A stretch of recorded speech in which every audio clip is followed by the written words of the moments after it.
Fans, it's great to have you back with us as we get ready for Giants baseball. We're joined by Grant Power, the president and CEO of Nations. Grant, a quick question for you. What do you like for breakfast when you go to Nations? My choice, I go with the two-egger, and I either go super crispy bacon or I go wild salmon. I substitute that in.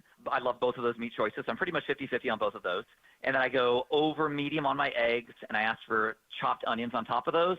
And then again, at 50-50, I go either French toast substitute or I go hash browns and toast. And if I go hash browns and toast, I almost always pick English muffin as my bread. Definitely do coffee, definitely do orange juice, and I'm always filled up. I usually don't need anything until a late lunch, and there are lots of wonderful breakfasts, but that's my top choice. Well, I love it. All right, Grant, you're making me hungry. Thanks for being on. We'll talk to you again. Always a privilege. You take care, Marty. That's Grant Power, President, CEO of Nations. Seam heads. Our Giants game day coverage begins now. It's the mosaic. So before gloves start popping, diving, he makes the catch, and bats start cracking, it is gone. We bring you the voice of Bay Area baseball for the past 29 years. As I always say, baseball reflects what life is all about. This is Talkin' Baseball with Marty Lurie. That's what we do. We talk ball. On KNBR, the sports leader. Good morning, everybody, and welcome to Talkin' Baseball on this Sunday morning as we get ready for Game 3 between the Giants and the Baltimore Orioles. What a series it's been so far. My goodness, I was out there Friday night, and the Giants win a 15-8. Just knocked the ball all over the yard. Their sixth win in a row. And then yesterday, in the way baseball works, you never know what's going to happen. You're only as good as that day's starting pitcher. And the Giants got walloped yesterday by the Orioles, 11-1. The Orioles starting pitcher, and he's another Rogers guy, and he's not a relation. This is Trevor Rogers. And he went out and threw 7 outstanding innings against the Giants yesterday. And the Giants, they were a little flat after the 6-game winning streak, and the ball was flying out of the park, and Rogers gave him 7 good innings. In fact, his earned run average for his first 14 starts of the year, 139, broke an Oriole record, and I thought I'd make note of that. Jim Palmer in 1975, in his first 14 starts, 151 earned run average, and this guy, Rogers, went better. And he was a Marlin, and he was traded over to the Orioles last year. Had a terrible year, but he certainly put it together yesterday. So the Giants lose at 11-1, and they come back today to try to get it going again and win a series before heading off to Colorado and St. Louis next week, as this is the last day of August. And the Giants in August so far, they're 13-14, so they have a shot here to get to 500 at least for the month of August. Since the break, they're 15-24, and overall 67-69. So that's 136 games. That means we got 26 to go. Giants are 6 out of the wild card. They're still have St. Louis and Arizona ahead of them, and Cincinnati. But the big one is the Mets, and I've said it for a month now, and I'll say it again. This whole mishmash of that third wild card, I think, is still up in the air. The Mets pitching is still questionable. Yesterday, David Peterson gave up 8 runs. They've got Senga going today. Holmes doesn't go very far. Minaya has not done well. They've got a couple of kids now up in the rotation, McClain and Tong. And we'll see what happens. With 26 to go, I still say baseball still has to be played, and you lose 4 in a row and you win 4 in a row, and all of a sudden you're playing day by day, and that's what September baseball is all about. It's a race to the finish, but it's literally baseball day by day. You have to win today's game, and then you worry about coming back tomorrow and winning tomorrow's game, and that's what you do. But there is a little bit of scoreboard watching now, as Cincinnati has really struggled. They've lost 8 of 9. They've only scored, I think, 170-some-odd runs in the month of August. 97 runs for them. How about that? In the whole month of August, so Cincinnati's lost 8 of 9. The Mets are hitting the ball like crazy, and Tyler Rogers is the best they can have in the bullpen, but their starting pitching is falling apart. But they're hitting the ball like crazy. The Mets have 53 home runs and 176 runs in the month of August, and that's a record for them. So baseball's still going on, and as I say, the Giants won 6 in a row. This will be the end of their series with the Orioles today, and they try to take the series. Then it's on to Colorado for 3, and Colorado, as you know, they've lost 4 straight. They've lost 8 of 9, and the Giants go into Colorado. It's never simple, but from there it's into St. Louis. Giants have an interesting situation going on pitching-wise. And Logan Webb and Robbie Ray. Ray, didn't have it Friday night, but the bats picked him up, and, he's been solid. And Logan Webb, and I'll talk about it today, I think he's a top contender for the Cy Young Award. And because Zach Wheeler's out now for the season with the thoracic outlet syndrome stuff, and Skeens is terrific, but he never pitches a game that it really matters. For Logan Webb, he pitches every game matters for him. He's got to get a win for the Giants or keep him in the game, and he's pitched great. So they have 2 pitchers, really, and then Verlander today, and he gives up hits. He'll give you those 5 or 6 innings. He's a battler. I really like having Verlander here. We've really learned a lot from him of how a pitcher, 42 years old, can still throw 94, 95 miles an hour and still work that breaking ball, but he does hang a few, and he gives up hits, 116 innings, 128 hits, only 12 homers, 104 strikeouts.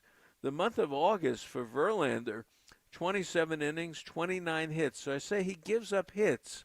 1 homer, 5 walks, 27 strikeouts in the month. So he's had a good month. Still with runners in scoring position, 309. And with 2 out, 255. So that's been his bugaboo, is being able to shut down that big inning. And it usually comes about the 4th inning or so. The other thing for him is that first pitch. And I know he likes to get it over.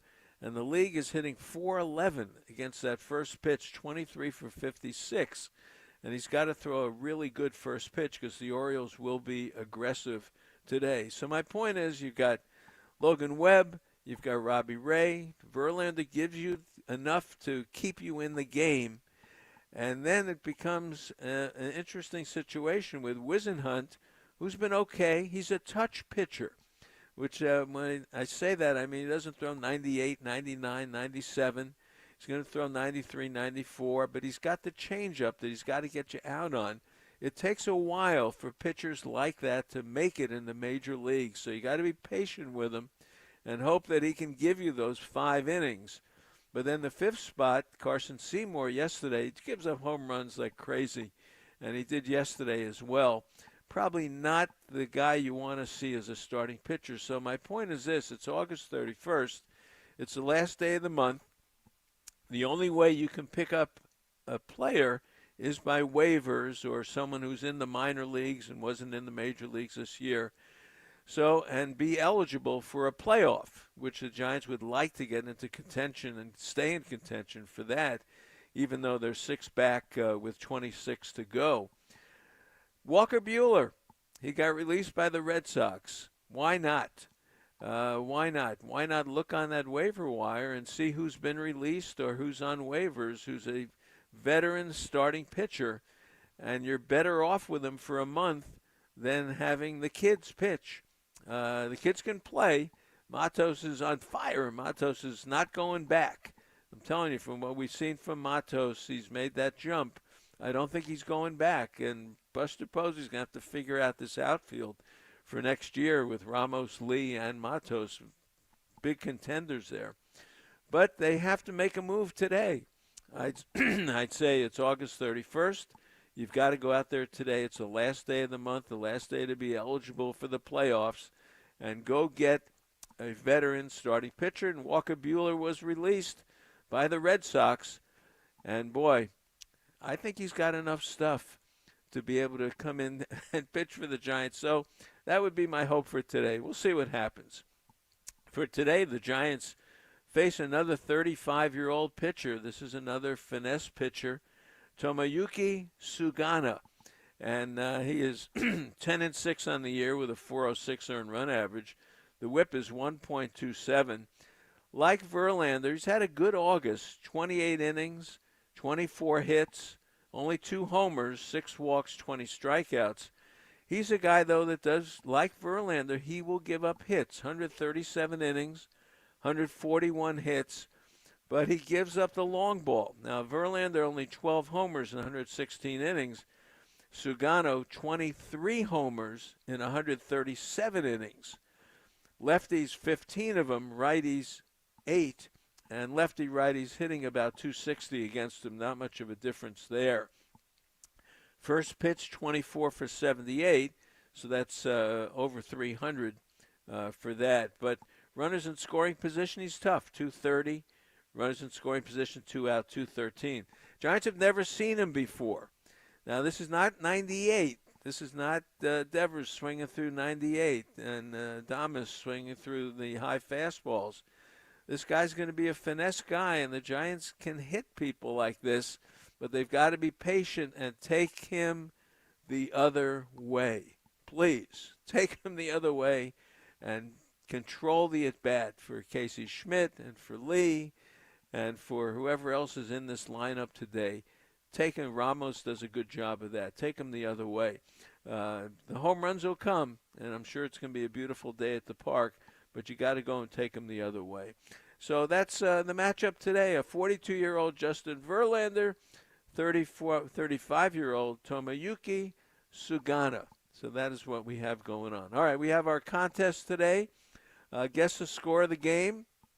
Tweet it in to @BaseballMarty on Twitter, or you can call Raph at 808-KNBR if you want. Gets the score of the game, win dinner for 2 at Original Joe's. And Raph also picks a winner for dinner at Soto Mare, which I went to on Thursday night. I had a great time with Richie and Laura out Azalino and had cracked crab, a whole crab, and sand dabs. And it's fabulous. And Raph picks one winner at random for dinner for 2 at Soto Mare. So that's fun. And then, of course, we got Original Joe's in Westlake and West Portal and North Beach. And Walnut Creek, which is going to reopen soon for dinner for 2. So you have that going on as well. A great week for me. A lot happened this week. We'll talk about it on the show. The movie, Marty, Lurie, The Baseball Mensch, at the Vogue Theater last Monday. Packed house, 220 people. And we had a great time. So I was on cloud 9 all week. This very special, and I'm glad to be back with you today. All right, so let's see what happens. Mark Simon next. We'll chat with him from from Sports Info Solutions.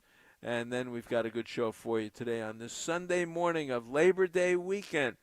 Labor Day, always a very, very special time in this country. And we'll talk about that, I'm sure, today and tomorrow. All right, more coming up right after this. Talkin' Baseball with Marty Lurie on KNBR 104.5 and 680, the sports leader. Hey fans, Gene Bagato checked in from Bodega Bay, and he told me that with the coming arrival of fall, they're expecting some of the best weather of the year up on the Sonoma coast. And what better way to enjoy such a fabulous climate than a trip to the Tides Wharf? At the restaurant, a varied menu awaits guests, offering such classics as New England clam chowder and house smoked salmon and fried calamari to fresh seafood salads. I love it. Pastas and grilled fish. If the beach is your destination, the fish market offers whatever food and beverages one needs for a picnic. While across the Great Hall, the gift shop has not only stylish beachwear, but the perfect souvenirs to take home. And if you're looking for an extended stay, just across Highway 1, the Inn at the Tides with its large, comfortable rooms and heated pool is waiting for you. Wow. So if you're looking for the perfect fall getaway not far from the Bay Area, look no further than the Tides Wharf and the Inn at the Tides in scenic Bodega Bay.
Fans, it's great to have Rick Robin back with us. Rick Robin Construction, Napa.com. Rick, it's great to have you with us. Last year, a major honor for you. You're the Napa Contractor of the Year. How about that? Yeah, so it wasn't any advertising or anything. The customers voted, and I finished number one. I love it. Napa Valley Contractor of the Year. Rick, the things you specialize in, it's things that people need, and you take it from beginning to end. Let's go through the list. We specialize in kitchens and baths. That's our main source. We do whole home remodels, brand new homes. We do ADUs. We do all your construction needs. Anything you need, just give us a call. And the phone number is 707-332-7575. And, of course, on the web, it's Rick Robin, ROBBEN, ConstructionNapa.com. Rick, great to have you back with us. I look forward to a great season with you. Oh, it's going to be great. Give us a call and talk to Tammy. If you like our quote, we'll take you down to our showroom. We'll pick out all your material and look forward to work with everybody. Fans, the things I love about Rick, he does all the work. That's for me.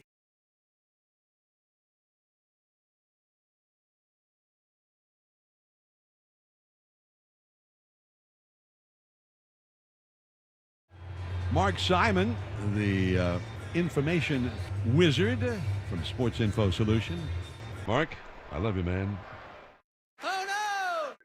Fans, it's great to have you back with us, and you know what that music means. We're joined by Mark Simon of Sports Info Solutions, as Mark A. Simon says on Twitter. Mark, great to have you with us as we're getting another week of baseball, and it's getting a little tighter, getting interesting. A little bit. I was going to say, with regards to the music, do you have the guest that comes on before me? If there is before me in a given week, Brian Helsley of the Mets gets his own light show and song when he comes in too. So does the setup voice get their own song as well? All right, we'll work on that. Absolutely. We give you the Diaz trumpets. Yes. So we got to get something for Helsley. We're going to do it because he needs all the help he Yes, can clearly. get. Let me tell you that. But look, the Giants won 6 in a row before Saturday, getting pasted by the Orioles 11-1, losing to a very good pitcher. Very good pitcher. That left-hander used to be with the Marlins, Trevor Rogers. But the Giants did put 6 together and make it interesting for the Mets. Yeah, well, I think you got to give credit where it's due in certain aspects of the winning streak.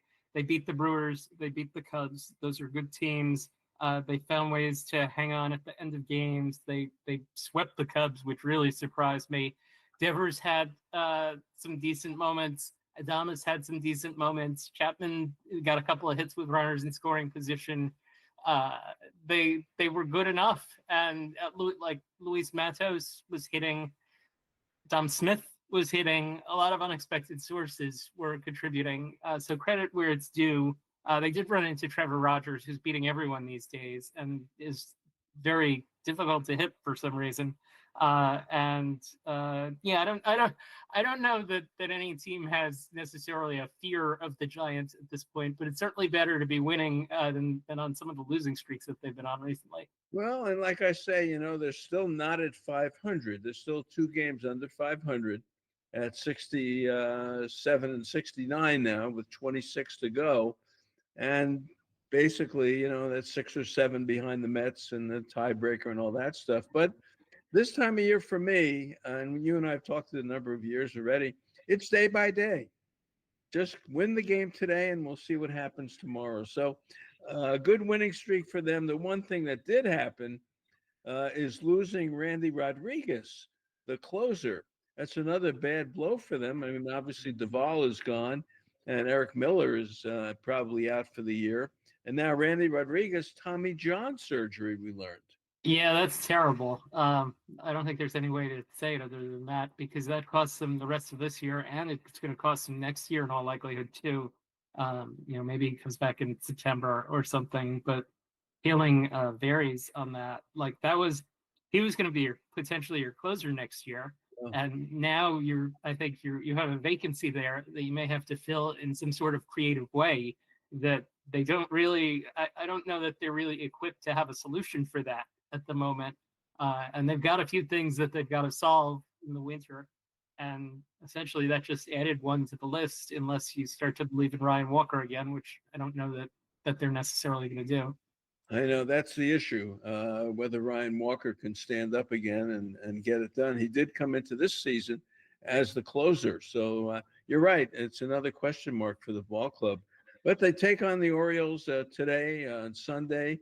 And they turn to the old man, the 42-year-old Justin Verlander, who finally got his second win. He's 2-10. And, Mark, I've watched him all year long, and he's pitched 116 innings. This is his 24th game. It's about what I thought his max was in spring training. And he's actually going a little bit past there. And he gives you a game. He does. He gets hit a little bit, but he gives you a game.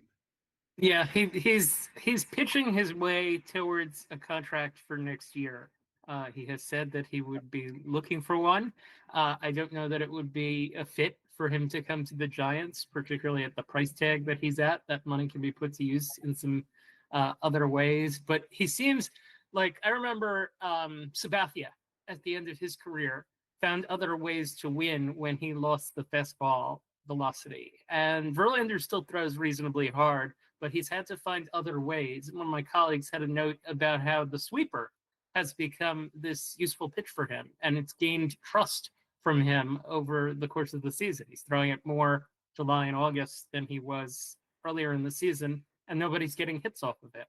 So he's, even at this point in his career, he's discovering things and figuring out ways to win.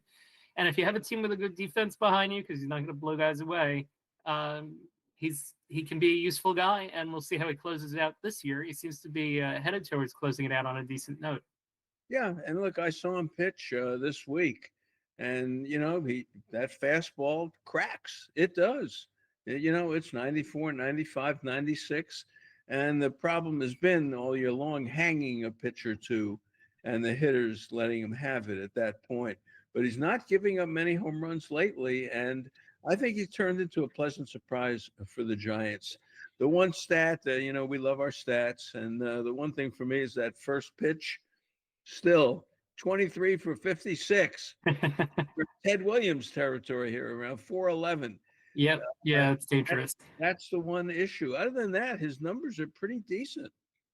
Yeah, he, as I said, he's good enough to go 5 to 6 in a given game, and occasionally get you to 7. I don't know. I think he's like a 4 or a 5 on a team, when the Giants may have been hoping that he was going to be a 3 this year. So it's good that he's looked better at the end of the season. I don't know how he necessarily figures into the future plans. Well, let's talk about the Orioles a little bit. They are a major disappointment this year, and of course on Saturday they have a ton of extra base hits and beat the Giants 11-1. But what about this pitcher we're going to see today? And this is Sugano, 35 years old. For some reason, I didn't realize he was 35. The numbers aren't bad. Gives up some home runs, and that seems to be what the Giants are hitting a lot of these days. What do you think of Sugano? He's he's another of these Japanese pitchers that likes the splitter. He throws the splitter a lot. It's a useful pitch. It is right there with Senga's splitter. I think Senga's might be a little bit better.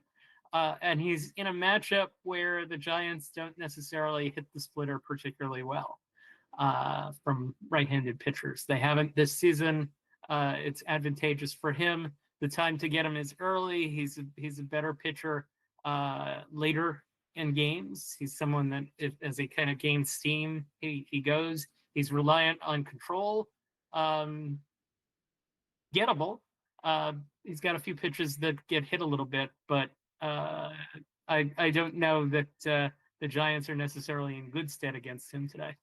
Well, the lefties seem to hit him a little bit. 15 of the 23 home runs by left-handers, 137 innings, 141 hits. So, that's not bad. 91 strikeouts, so you're not going to get a lot. But like Verlander in August, only 2 homers in 28 innings. So both the old guys are going to match up here today on Sunday. How about that? Yeah, it is a matchup of older pitchers for sure. So it's the grizzled ones, I guess. Yeah, so we'll see what happens. They know how to pitch, and we'll see what the Giants can do against Sugano. This September, we're almost there. Another day we'll be in September. And, my mantra that I've said for years, I learned from Bill King, is that you don't fall in love with a ball player in March or September. And here we have September coming up. And I've watched Luis Matos against the Brewers, against the Cubs, and against the Orioles, teams that are, decent, pitching staffs that are decent, who's crushed the ball. And I said last night, after watching even the game, the 11-1 game, I said, he's not going back. I think he's here. Yep. Yeah. I think this is the month. I know you just said you don't want to fall in love with the guy, but you want to at least figure out if he's going to be your everyday player next year, because you've got a vacancy with Yaz gone, and he's got potential. He certainly had a nice game the other night. I'm looking for my notes here. He had the 4 hits 2 nights ago. He's on an 8-9 game hot streak. He doesn't swing and miss a lot, which I think is the most appealing thing about him at this point. And he's still young. He's only 23, 24. Sure. There's potential there. I think he's a little bit ahead of where Drew Gilbert is at the moment, at least. Yeah, I've said it on the air, and I know he pinch hit on Saturday and grounded out, and he did get a couple of hits in the big game, the explosion on Friday night. But he plays with a lot of passion, and he's got that little bit of power. I'm a Drew Gilbert fan. I'm willing to ride it out a little bit longer. I think he'll be in the minor leagues next year. Yep. But I'd like to see what he can do in a full minor league season. Yeah, I think he could be a potentially interesting player in this ballpark. He's not going to hit for a lot of power, I don't think, and you're gonna need something out of him, whether it's gap to gap balls or just speed or something. And he's not particularly fast. He's 27 career minor league steals. He's kind of he's at this point, he's not. I guess your goal for him is to get to him to where Jung-Hoo Lee is, and he's not quite there yet. Yeah, I think he brings something to the table. When he strikes out, he gives it a profanity. I like it. He cares. I like that about him.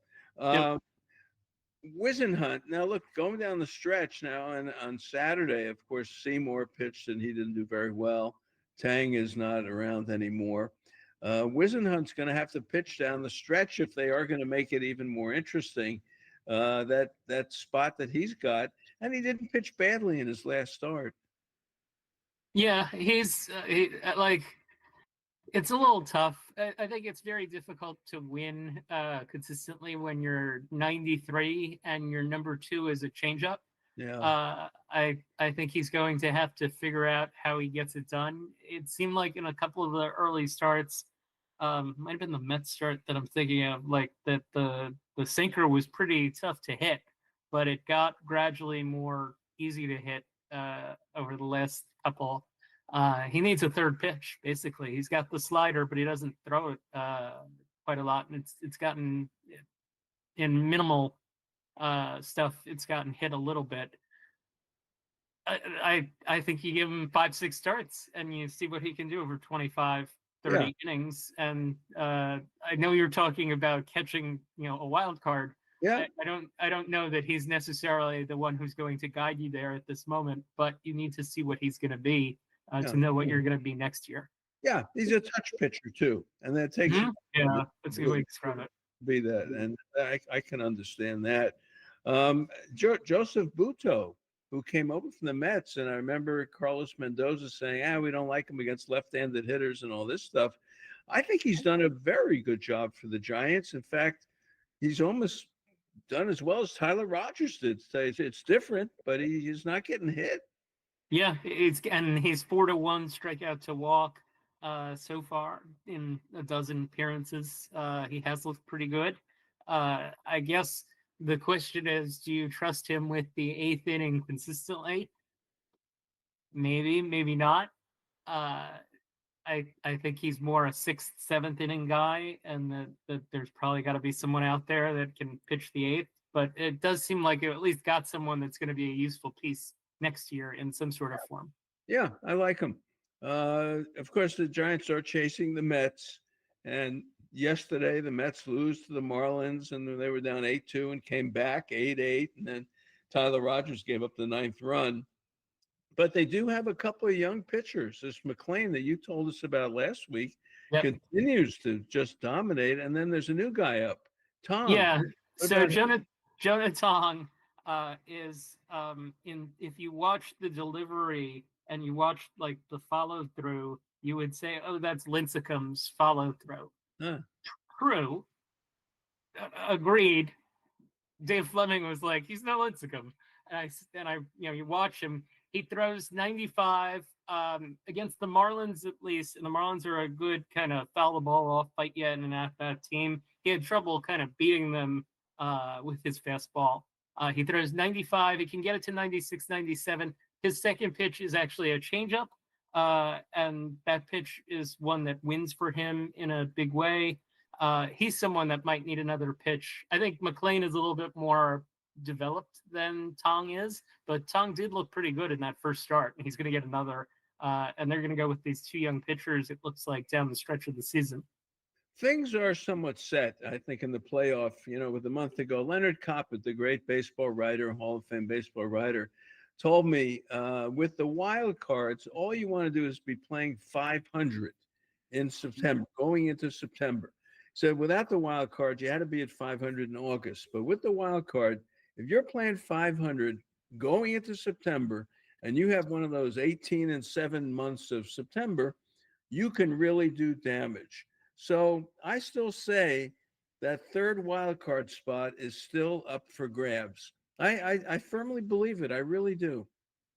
I'm not there. I'll let you be there. I'm not there. And I think the Reds are ahead of you in the pecking order. Although they have sputtered down the stretch here too. They have lost some close games. They have had some unexpected struggles. If you want to say they're in it with 6 games to go, with 6 games out, okay. I don't see it. I think you would need some really unusual things to happen for any. I think the Mets wouldn't really think about it until it was down to like 3 games, and right now it's 6, and I think that's a lot to overcome. It is, but 3 is not a lot. And let's see if the Giants can get there. Their September is against teams other than the Dodgers, teams that kind of are soft, right? The Cardinals, who are sort of kind of falling back. You got the Diamondbacks and their issues, and then you get the Rockies in there. So that's the Giants September with the Dodgers thrown in. So what you're forecasting here, I guess, is a 20-win month, which gets you to 87, which for the Mets would mean 14 and 13. I guess that includes Saturday. So I think the hard part of that is the the 20-win month. Yeah, agree. But as you said, with the schedule, 6 against the Cardinals, I think it's 3 or 4 against the Diamondbacks, the Rockies. Okay, you gotta win those. Like, they didn't win on Saturday against Baltimore. They can't lose too many of those. They gotta win. There's no margin for error, basically. No, it's like a playoff. You win one, just say, let's win today and come back and win tomorrow. And if the Mets lose 3 in a row, the Giants win 3 in a row, with 22 to go or 19 to go. That's why we love baseball. This is the crescendo that it builds up to. So you're hoping for the Tiger scenario of last season. I'm hoping for the Tigers, or I'm hoping for the Braves and the Mets with Tom Glavine, who couldn't get a win. And, I know it's painful. All right. Well, the American League is pretty well tied up, isn't it? Yeah, I think the one scenario that I could see is I could see Texas catching Seattle, but I'm not 100% sold on that. At this point, DeGrom hasn't pitched particularly well recently. And I think that would be one concern for me with them. But they've underachieved the whole season, and they can steal a playoff spot with one really good month. And they have, I think, the capability to do it. It's just a matter of, even without Semion's down for the year, I think they have enough. They have the pieces, I guess is what I'm trying to say. They just haven't put them right in the puzzle yet this year. Yeah, no, I don't see it. And Evaldi's out for the year too. Yeah, they've lost guys. All right. Well, we got another week of baseball coming up, and when you and I talk next Sunday, we'll see where they're at next Sunday. Yeah, I was going to say we'll know a lot more about the Giants' fate, I think, in the next week. Mark, absolutely, always a pleasure having you on. I appreciate it. Thank you. You got it. All right, that is Mark Simon. Mark A. Simon says on Twitter. Bruce Jenkins of the Chronicle next, right here on the Sports Leader. Talking baseball with Marty Lurie on KNBR 104.5 and 680, the Sports Leader. It's fall at River Islands and Lathrop, and the schools are back in session. There are 3 top-rated K through 8th grade academies within the community, and construction just started on Academy number 4. How about that? River Islands High School students are busy in the classroom and on the sports fields of their amazing new campus. Elsewhere in Northern California's most successful lifestyle community, they're putting the final touches on another park. This one with a playground, workout areas, tennis, a splash pad, and a picnic area. The fall weather is still perfect for launching a kayak or a paddleboard. Well, and I love that. Off your own deck and heading over to the Boathouse restaurant for lunch or dinner. More than 4,000 households have already made the move to River Islands. Today, with 15 neighborhoods priced from $600,000 to over $1 million, there's more variety in home styles and sizes than ever before. In fact, the only thing missing at River Islands is you. Start your tour at riverislands.com. Isn't it time for you to discover the islands? It sure was for me.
Everyone likes a party, but everyone loves a party at Original Joe's. With 3 private dining rooms, it's the perfect spot to hold your next big event. From christenings to corporate gatherings, we'll make your next party San Francisco special.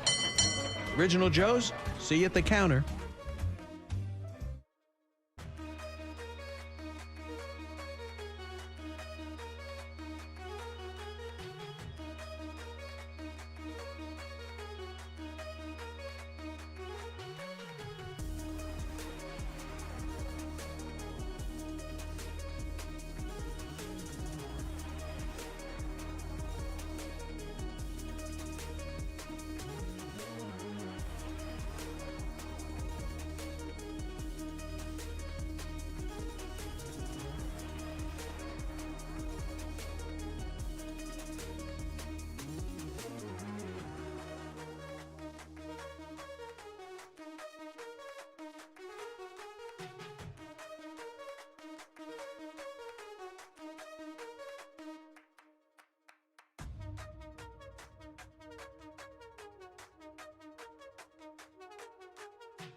Look through the window of the original Joe's on North Beach and you'll see two guys at the counter talking ball.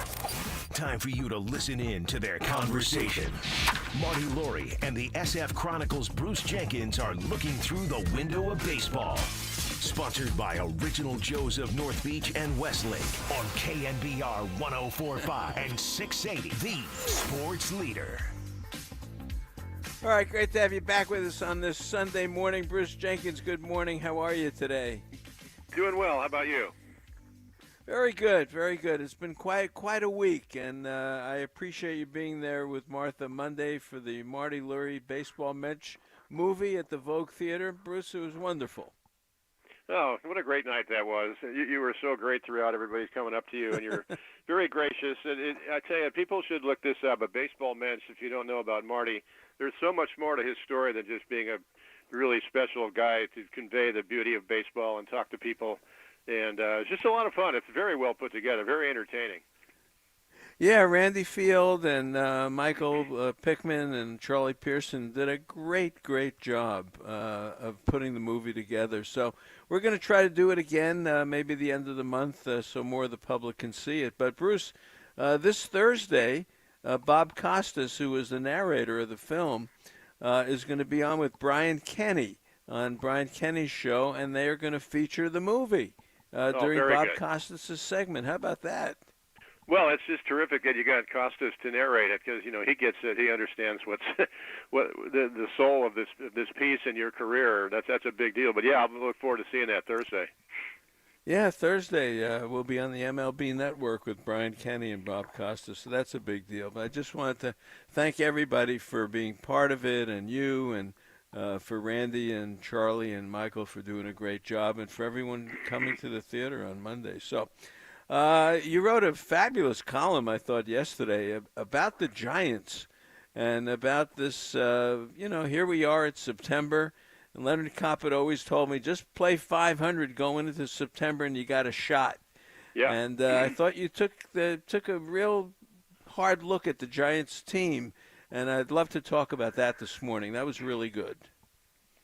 Well, they definitely have a shot, and that's big. But to me, just as important is that they kind of resurrected their identity that made the people fall in love with them in the early season. I mean, there was stuff of it was for real. I mean, Adames and Jung-Hoo and Chapman. There's a really solid core there. Verlander and Webb and Robbie Ray, and they fell apart so badly people couldn't even figure it out. They were just completely baffled. And all of a sudden, they've run up a bunch of wins, and they're kind of showing what they are. That's the real Giants. I mean, I don't know what the hell they were doing before, but I just tried to run down how much character they have, how they feel good about the coming years, and it's a different deal than when you sign players long term. They know the feeling of doing that and then paying the price when the players get a little older and you still owe them a lot of money for a lot of years, and it's a big burden on the salary structure and everything else. And that's not really the case here. Maybe in certain specifics, but they're as Pat Murphy, the Brewer, said, they're built to win. He was really impressed with the Giants, and I believe that. Yeah, and I agree with him. Whether it's on paper or if you watch the games, and Bruce, I looked it up again today, 1 or 2 run games, 36 and 42. That's 78 of 136 1 or 2 run games, which means you play good ball. Absolutely. I mean, they obviously they didn't play good ball for a couple of weeks there. But as you know, the great thing about them coming back was that they did it against the Brewers and the Cubs, who are, you know, going to be in the postseason. They're looking like they're superior teams, but the Giants played them completely straight up. I mean, they won 5 out of 6 and showed their real face. It's a strange thing to have such doldrums exist for too long, but I think they've got it back. Last night, if you throw Seymour out there and he's an opener, you know, throwing wheelhouse fastballs, that's not good. But with a decent starter out there, they're going to be in every game. Yeah, and that's what they are. That was my point of the 36 and 42. They're in the game. Yeah. And that's usually good pitching, but the pitching is challenged now, and I brought it up today. We'll divert it for just a second here. It's August 31st, and, you know, in baseball, today's the last day to get somebody within your organization if you're going to be in the playoffs.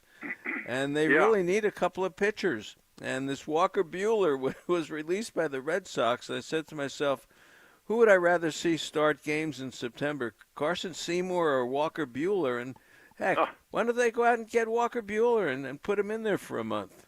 Oh, yeah, it's not even close. I thought the Dodgers made a mistake letting him go, and the Red Sox, great move, and all of a sudden he's gone.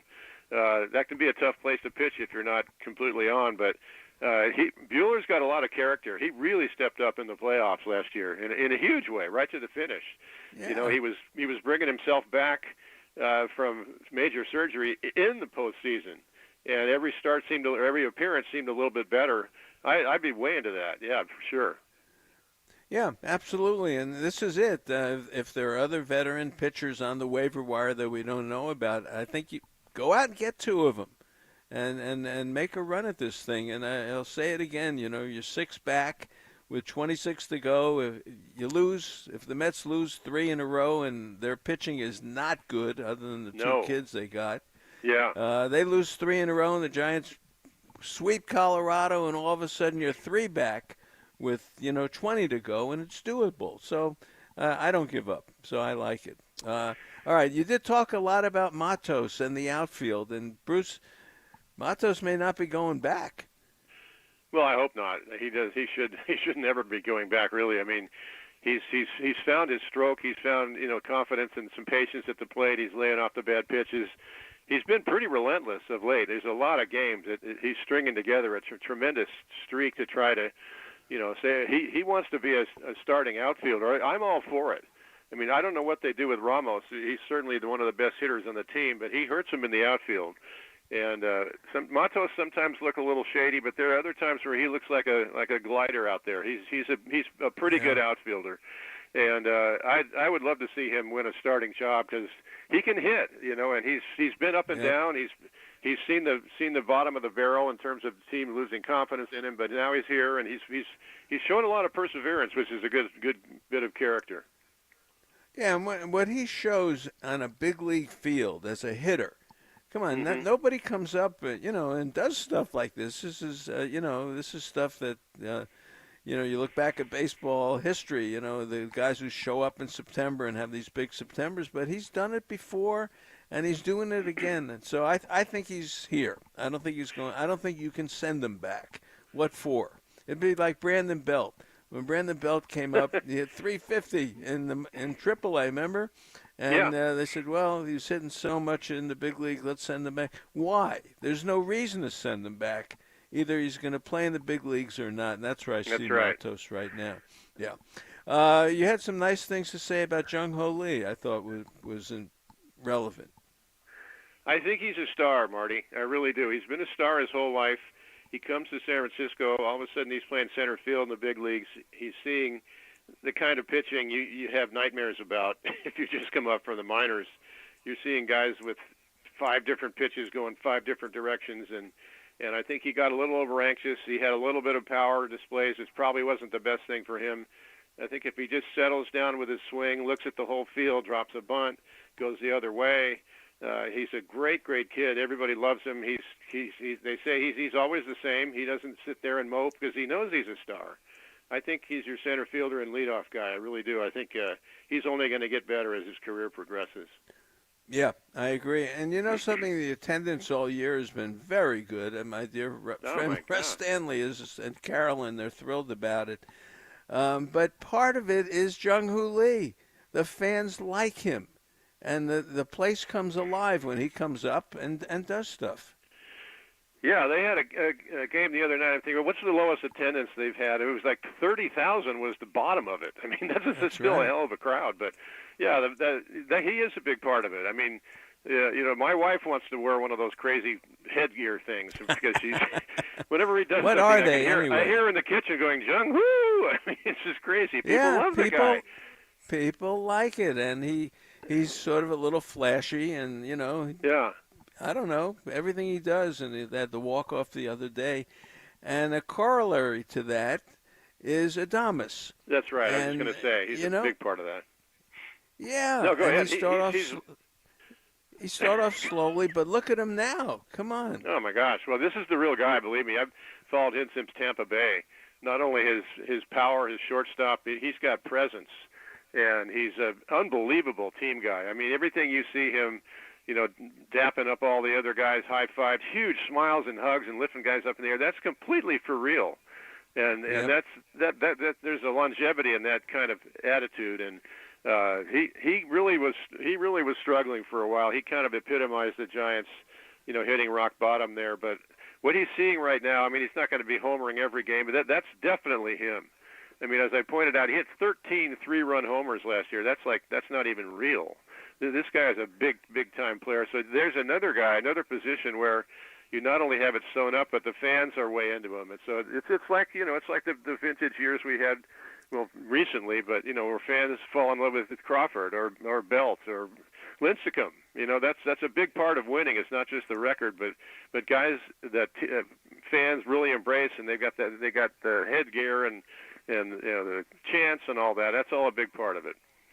Yeah, and I think that's the key to this season is that they've reestablished players with the fans.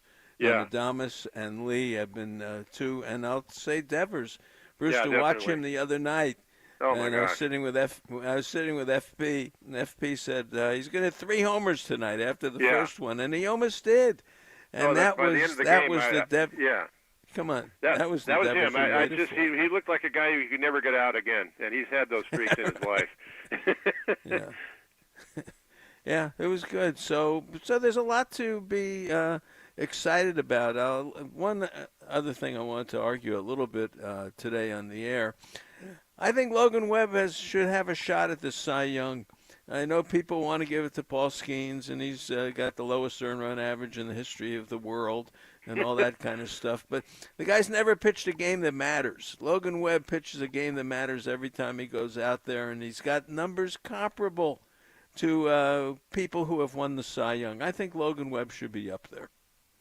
Oh, yeah, definitely deserves it. To me, he's number 2. I mean, but Skeens is the best pitcher in the league. I mean, he's like Steve Carlton. When for a terrible team, he won like a million games. You had to give it to him. He's the best pitcher in the league. That's the end of the argument for me. He's the best pitcher in the league. His stuff is the best in the league, and for him to do it on that team makes him even better. So, well, he had an amazing matchup against the kid Tolee, the Red Sox. All of a sudden, you've got another 6'6", 250-pound guy with a big, thick mustache throwing heat, and they're going at it in Fenway Park. That was magical. And only when they took Tolee out, you know, did things sour for the Red Sox, and Anthony homered off Skeens. But you know, I would love for Webb to get the Cy Young. I mean, he obviously deserves it. I just think with a guy like Skeens, like, you can't ignore it.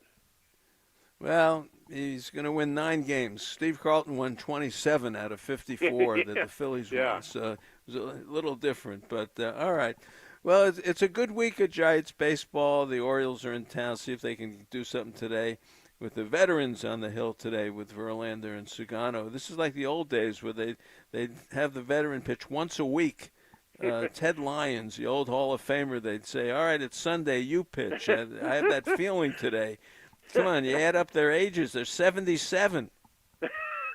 Well, this is a big game for the Giants. I mean, they had such a good thing going. Last night was obviously a step back, but They don't need another game where Verlander pitches great and they don't score any runs. They just don't need that. Yeah. They don't need to look at Verlanders in the clubhouse after that and think, really, they get 5 or 6 runs and win that game. He doesn't have to be brilliant, but he has been quite often here lately. So I think it's big to put some good stuff out there today. All right, we'll see. One very quick historical note, the groundbreaking of the Anaheim Stadium, 1964. It's one of the oldest stadiums still in baseball, and we forget, you don't really talk about it too much. Well, I was living down there in L.A. As a Dodger fan in the early 60s, and all of a sudden the Angels show up, and they're playing in Wrigley Field, which is where the old L.A. Angels of the Pacific Coast League played. They actually played a season there, and they shared Dodger Stadium for 3 years with the Dodgers in 62, and we're all going, hey, who are these guys? And they actually were really good. In their second year of existence, they were in first place on the 4th of July. But once they got into Anaheim Stadium, then they really established an identity. And you just think about that stadium, Marty. Everything got right in 2002, obviously. They win the World Series. They shocked the Giants 2 games in a row at home. People are going crazy, thundersticks and monkeys and everything else. But it's a legacy of heartbreak. I mean, in 1982, they win the first 2 games of the ALCS against who were they playing? Milwaukee. Listen to this lineup. Their lineup they had Reggie Jackson, Fred Lynn, Don Baylor, Doug DeCinces, Bobby Grich, Rod Carew, and Bob Boone. And they take a 2-game lead against Milwaukee. Then they go back to Milwaukee and lose 3 straight. And then 86, Donnie Moore. They had that series wrapped up, and they lose it on the road. So they've got this whole history of tragedy. There's even a curse. One of the most written about curses has been about the Angels over the years. And they've forever lived in the Dodgers' shadow. Of course, now they're run by enough mismanagement that they don't deserve to win under Artie Moreno. He's a complete clown, and every year they have no pitching, and they're terrible and deserve nothing. But the stadium exists, and it's one of the oldest ones, but it has a history to it, and I'm glad we could at least mention it this morning. All right, baseball today. We've got another week, and next Sunday we'll have an interesting conversation, believe me, after Colorado and the Cardinals and the Giants this week. So thanks, Bruce. Have a great day. Okay, thanks for having me as always, Marty. Thanks. All right, thank you. All right, that is Bruce Jenkins. Paul White is going to join us next right here in the Sports Leader. Talking baseball with Marty Lurie on KNBR 104.5 and 680, the Sports Leader. Hello again, Marty Lurie here to talk about my good friends at Georgie Brothers, the largest family-owned furniture store in the entire Bay Area. Right now and good through October 27th. Now listen to this. You can save 10% on all qualifying stressless sofas, recliners, chair and ottoman sets, sectionals, as well as accessories in the stressless line. I love this line of furniture. Also, there's a $400 savings on all power recliners. How about that? This is absolutely one of the best stressless sales offered all year. You can literally save hundreds, even thousands of dollars. I own stressless furniture, and I can tell you, it's the most comfortable place to sit in my home. Visit them at GeorgieBrothers.com. That's GIORGIBROS.com.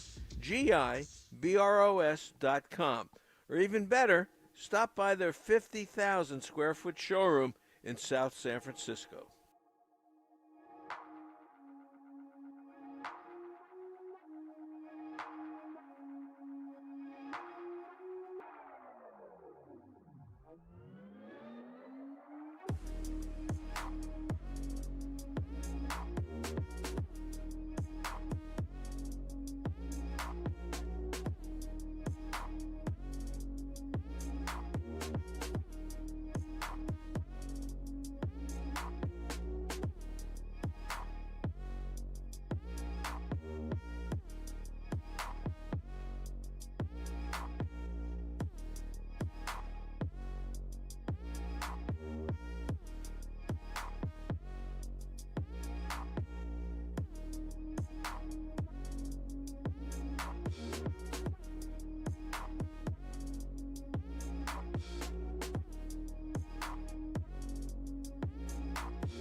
Prepping you for today's orange and black ball game, we now take you back to Talkin' Baseball with Marty Lurie on KNBR, the sports leader.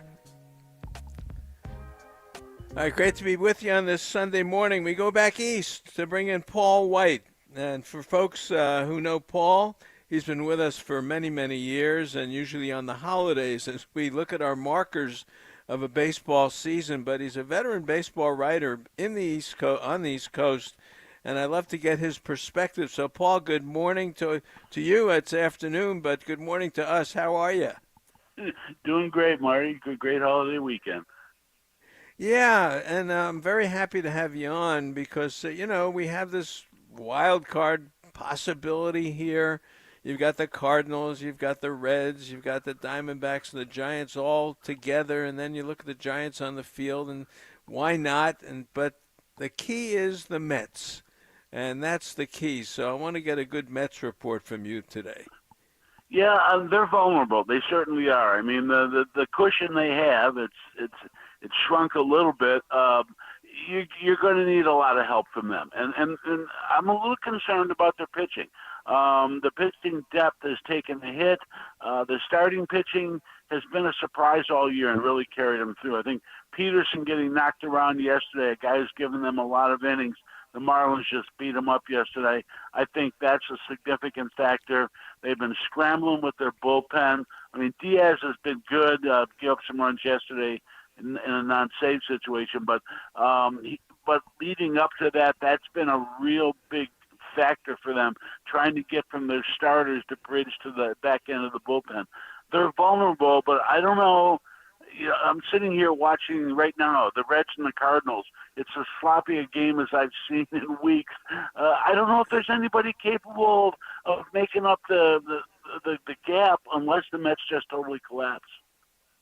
Yeah, I agree. And I said this to Bob Melvin a month ago. I said, with this whole mishmash of whatever's going on, you're still kind of there. Nobody puts anybody away. And the Mets today, it'll be Sega. Who's going for the Mets today? Senga? Senga, I think, yeah.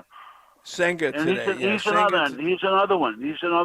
He could go out there and throw 7 shutout innings, but he could be out of there in the third, and it goes back and forth. But, I think we've learned this, as playoffs have expanded with more wild card teams.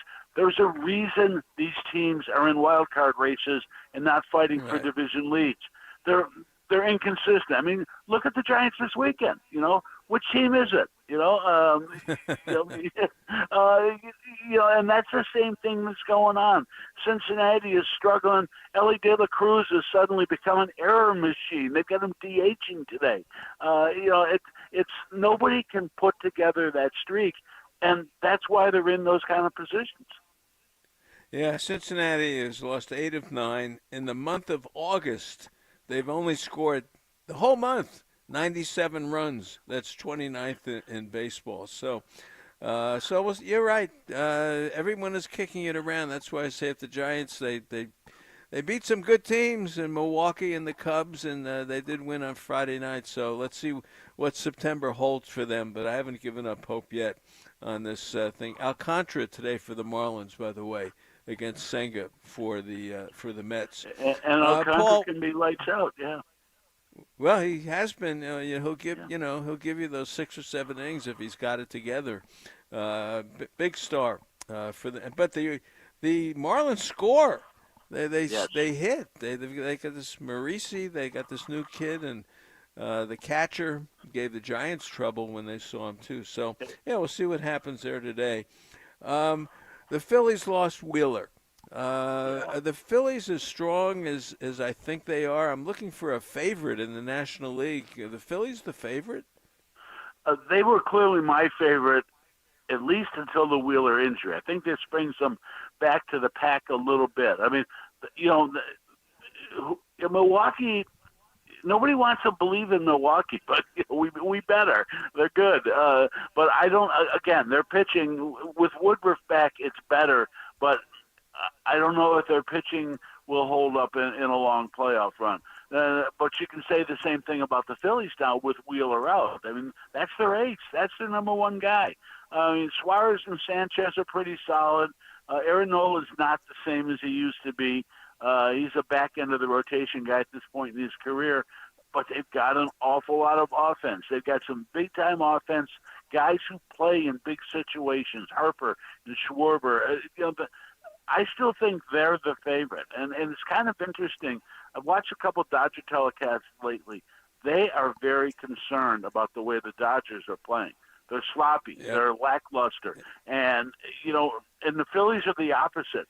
That it's an event right now in Philadelphia. The fans are going crazy every night. I mean, if it goes bad, they turn on you in a hurry. But right now, that place is rocking. And that's probably the best atmosphere among the contenders. All apologies to the Cubs and everybody else, but right now, Philadelphia, it's wild. Yeah, and it is a game of bullpens, and they did get the kid from Minnesota who's been pretty good. And they do have some depth in the bullpen, although Alvarado cannot pitch in the playoffs. Right. But Milwaukee lost McGill, and that's a huge blow for them. He was their closer. We saw him against the Giants. He pitched 2 separate games and couldn't put him away. And he was 30 pitches or more in each game, and then next thing you knew, he was having Tommy John surgery. So it's a game of bullpens. That's why I like the Padres bullpen as well. And I think they can make some noise. It's still a game of bullpens. Oh yeah, absolutely. And it's more and more so, every year now, because teams are now building their teams that way.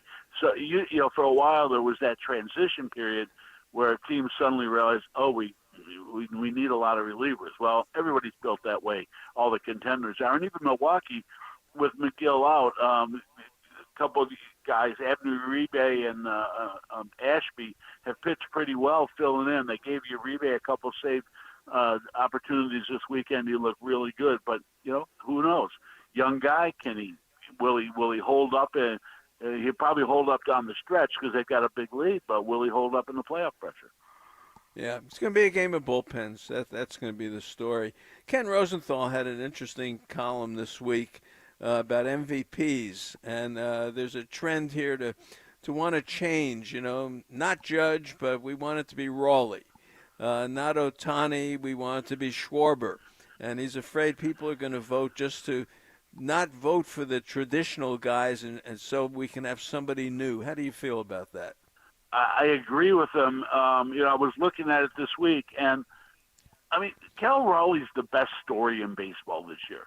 Great story. It's wonderful. But put the numbers down side by side. It's not close. Yes, he's got 50 home runs, but Aaron Judge is just dominating the numbers in every which way, and he's on a contending team. You can't even make the old anti-Mike Trout argument, his team's not in contention. No, he's dominant, and Ohtani's the same way. He leads the league in OPS. He leads the league in total bases. The pitching is not a big factor this year for him, but those guys are clearly, with the numbers, the best players, and they're on very good teams. And, if you don't look at it objectively, they are clear winners. Yeah, I think Schwarber, for me, for what he's done, hit the 4 homers in a game and 119 RBIs and 49 home runs. I think Schwarber, for me, is a good one. Look, back in the 50s, Ernie Banks, the Cubs were in 7th place, and he won 2 MVPs because he was the big hitter. Andre Dawson on a last-place team, right. I agree. There's some years that it's so overwhelming, but these guys are playing on good teams. I'll give you to your point. I think the Schwarber Ohtani thing is much closer than Raleigh and Judge. Okay, yeah, Raleigh's amazing with 50 going, and it's not even September yet, and he's got 50 as a catcher. He's hitting 240 also. That's correct, as most people in baseball are. You're right. That's about league average right now. You're right. Right, as most people in baseball. Paul, I always like to put you on the spot on our holidays. If you had to pick out your World Series teams right now, and you've had 135 games to take a look at it, where do you go now? I'm going to go back to something I said to somebody in spring training. I was doing a show, and I said, if the Seattle Mariners can find a way to get in the playoffs, they can run the table because of their pitching. And I'm going to stick with that because they're right there on the edge. I think they'll get in. The idea adding Naylor and Suarez, even though neither one's been that great for them, boost their offense. I'll take Seattle and Philadelphia in the World Series. Well, all right. I thought you were going to go Detroit. Detroit's got a couple players. There's Riley Green, McKinstry. They've got some players that nobody really knows about. They're doing some hitting. They're good. A.J. Hinch has proven to be an outstanding manager the last couple of years in Detroit. The way he works that team with their lineup. That's why you don't know who half the guys are, because he uses 17 guys and he does it effectively. Yeah, does Aaron Boone come back next year, no matter what happens, unless the Yankees win the World Series? I think he could survive with a decent playoff run. He's got to get at least. I'm assuming he's in the wild card. Obviously, if they somehow don't make it, he's probably gone in 48 hours. But I think he's got a shot. If they probably have to at least make a good run through the ALCS to give him a shot, and how they lose may have something to do with it. But I'd say he's probably 50-50 at this point. Yeah, I think he's cooked. I think this Yankee team, they make so many mistakes, so many errors. They just don't play good ball for me. And so we'll see how it turns out. But this is going to be fun. All right, we'll talk to you at the end of the year when things get settled. But we got the Mets to deal with, the Reds, the Cardinals, the Diamondbacks, and who knows what else. And in the middle of all that, the Giants won 6 in a row. So there is some hope. There is some hope. They're teasing you. All right, Paul, thank you so much, as always. Thank you. Thanks, Marty. All right, that is Paul White. Love having him on. We do this every holiday with Paul, and gives a great perspective on baseball. All right, Glenn Kuiper next, right here on the Sports Leader. Talking baseball with Marty Lurie on KNBR 104.5 and 680, the Sports Leader. Vans Bridge Bank delivers their clients full relationship banking, including treasury management solutions and global market services. Bridge Bank offers financing solutions to businesses for their working capital, equipment, and real estate needs. This is very important in today's world. Fred Voss is the Senior Managing Director of Bridge Bank's commercial lending efforts in Northern California. He has commercial banking teams in San Jose with Jesse Garcia, San Francisco, Oakland, Cheadle Cordova, and in Pleasanton. Bridge Bank, it's like banking at home. I can't say enough about it.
Welcome back to our KNBR Giants warm-up on the Sports Leader.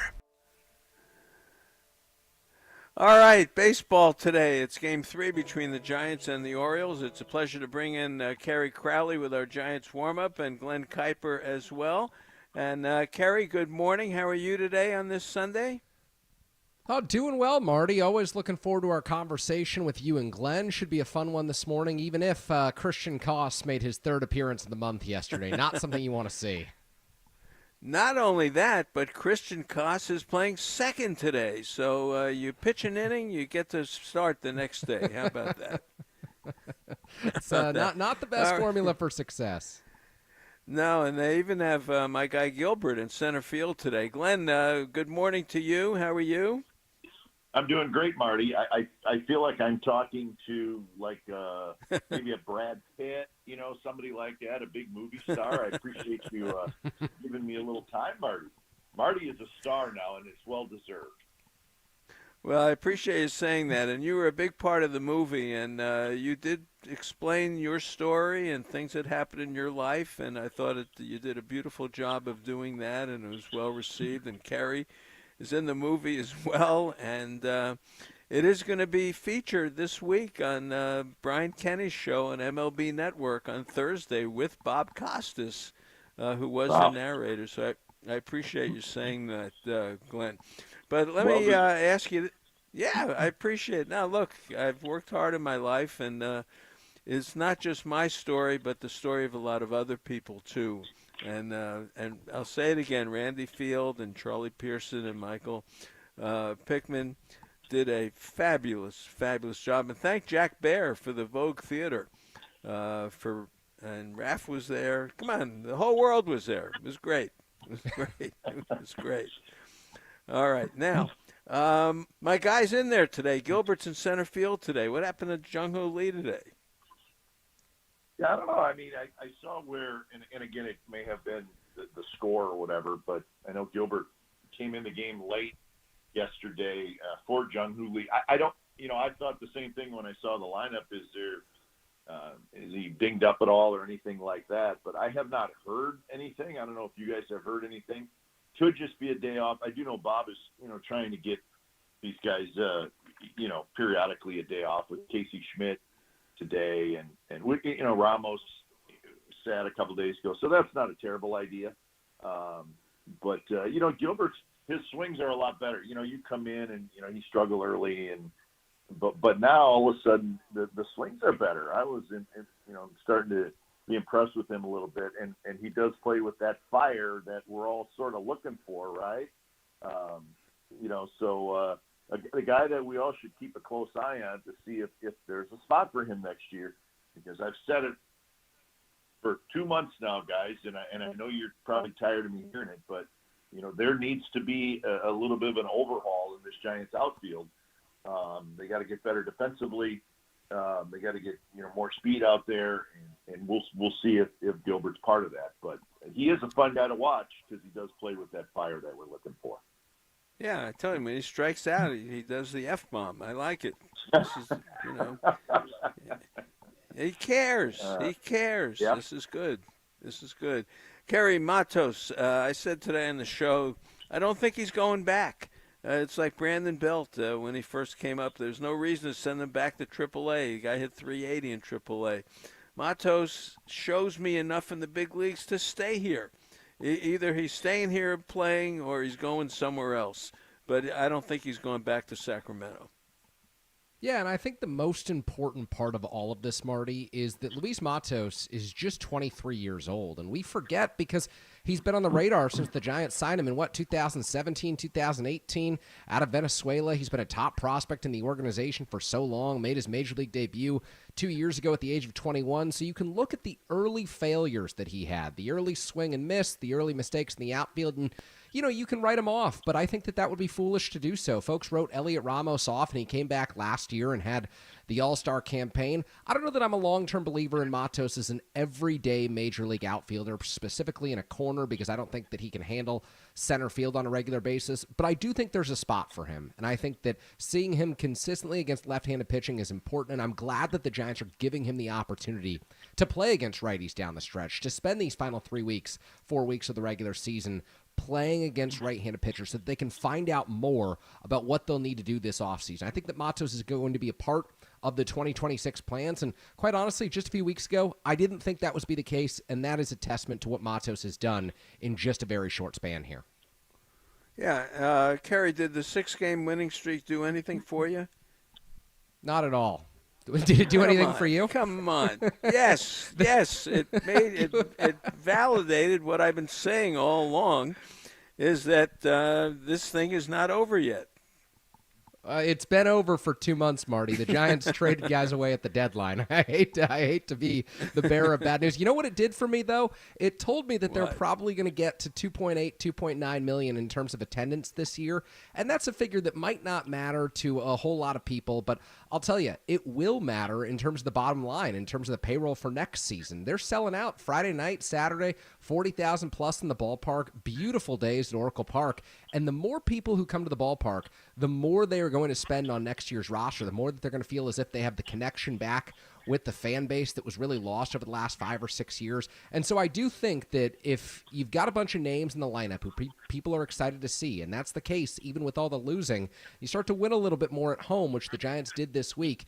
You're going to see those 6 to 12 games that they've got at Oracle Park in the month of September. It's not going to be 32,000. It's going to be closer to 38, 39, 40,000 at those games. And to me, that makes a difference. It might buy you an extra reliever, an extra starting pitcher in next year's payroll plans.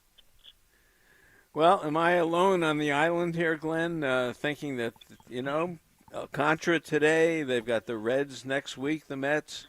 Why can't the Mets lose 3 or 4 in a row and the Giants get into Colorado and St. Louis and win 4 straight? Why not? Yeah, listen, I think anything that would happen to get the Giants into the postseason, in my opinion, would be a miracle. There's too many teams in the middle.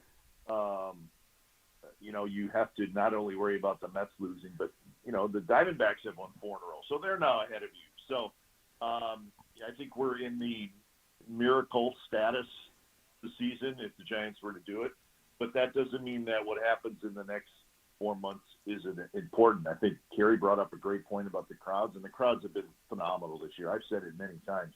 Giants fans deserve a lot of credit. They have showed up this year big time. And I do think that for the most part they like the team. They just know that there's a few things that, there's a few changes that need to be made. I think most of the fans trust Buster. And I think that's important because and I think what else is important is the guys that are going to be here. Chapman's going to be here. Adames is going to be here. Devers is going to be here. We're seeing Willie Adames play like the player that we know that he is. I think that's really important because fans now know, okay, you know what, Adames is pretty good, and he's going to be here a long time. I think we all know how important Matt Chapman is. Devers has started to swing the bat better, and I think that's important because fans go, yeah, you know what, Devers is pretty good, and he's going to be here a while. Fans want to know that guys that are going to be here are as good as advertised, and I think we're at least starting to see that. Now you just have, some decisions to make at other positions. But, yeah, I do like what I've seen lately. It's a little too late. But you keep grinding, and there's no reason why you can't go into the offseason with a good feeling. All right, so you need Miracle Max from the Princess Bride, Billy Crystal. Yes, I need Miracle Max and his 2 brothers is what we need here. Miracle Max said it, when he was with Mandy Patinkin. He said, well, he's not dead, he's almost dead. And that was it. That was Billy Crystal and the Princess Bride. All right, Miracle Max, that's what they need. I brought this up today. Today's the end of August and the last day to add to your roster if you were going to be in the playoffs. Now, look, the Giants have 2 pitching holes right now, Whisenhunt and the number 5 starter. Walker Buehler could be out there. Guys, would you want to pick Walker Buehler up for the month of September and see what you can do with him? Glenn, I'll start with you on that. Boy, that's a good question. I've always liked Walker Buehler. I mean, of course, we saw him when he was really at his best with the Dodgers. I always thought the guy was really, really good. And then the arm problems come up, the surgery. He was kind of hit and miss in Boston. I mean, there's a reason why a team that is probably going to go to the playoffs and the Red Sox let him go. Now, I know they brought up a couple of their, or one of their better pitching prospects did the Red Sox, but I've always liked Walker Buehler, and maybe it's the second year after surgery where a guy kind of puts it all back together. So I would not dismiss Walker Buehler as a successful pitcher again in the major leagues. I don't know if I would do it right now. Maybe. I mean, it's not a terrible idea, Marty, because you do want to see what these young kids are doing. But a couple of the young kids, are not taking advantage of this opportunity. Seymour did not look good yesterday. Tang has not looked good. Wisenhunt, I think you got to stay with him because I think there's something there, and he can learn a lot with 5 more starts. But you know what? I would not dismiss Walker Buehler in the off season because maybe it's a guy that figures it all out and is healthy again and has that one bad year after surgery. And maybe he's a bullpen guy or maybe he's a starter, so there's some options there, but I've always liked him. And I maybe think about it in the off season, even though he is coming off what really has not been a great year for him. Kerry, I say get him today. Yeah, there's a different way I think about this Walker Buehler idea, and it's just not a contract that he would ever accept. But if you're the San Francisco Giants, I'd try to get him on the remainder of this season and next season for under $5 million. And if you were to do that, you could then pivot him to being a bullpen arm if he wasn't very good next year. But I agree with Glenn. Coming off of an injury, a guy is almost always better his second season. And it didn't work out with the Red Sox this year. He was pitching in a playoff race. I don't think that he was up to par with the rest of that Red Sox rotation that, by the way, is really good. Andrew Bailey is such a good pitching coach. And if the Giants were ever to look for a new manager in the future, Andrew Bailey would be at the very top of my list because of what he brings to a pitching staff. But that's aside the point here.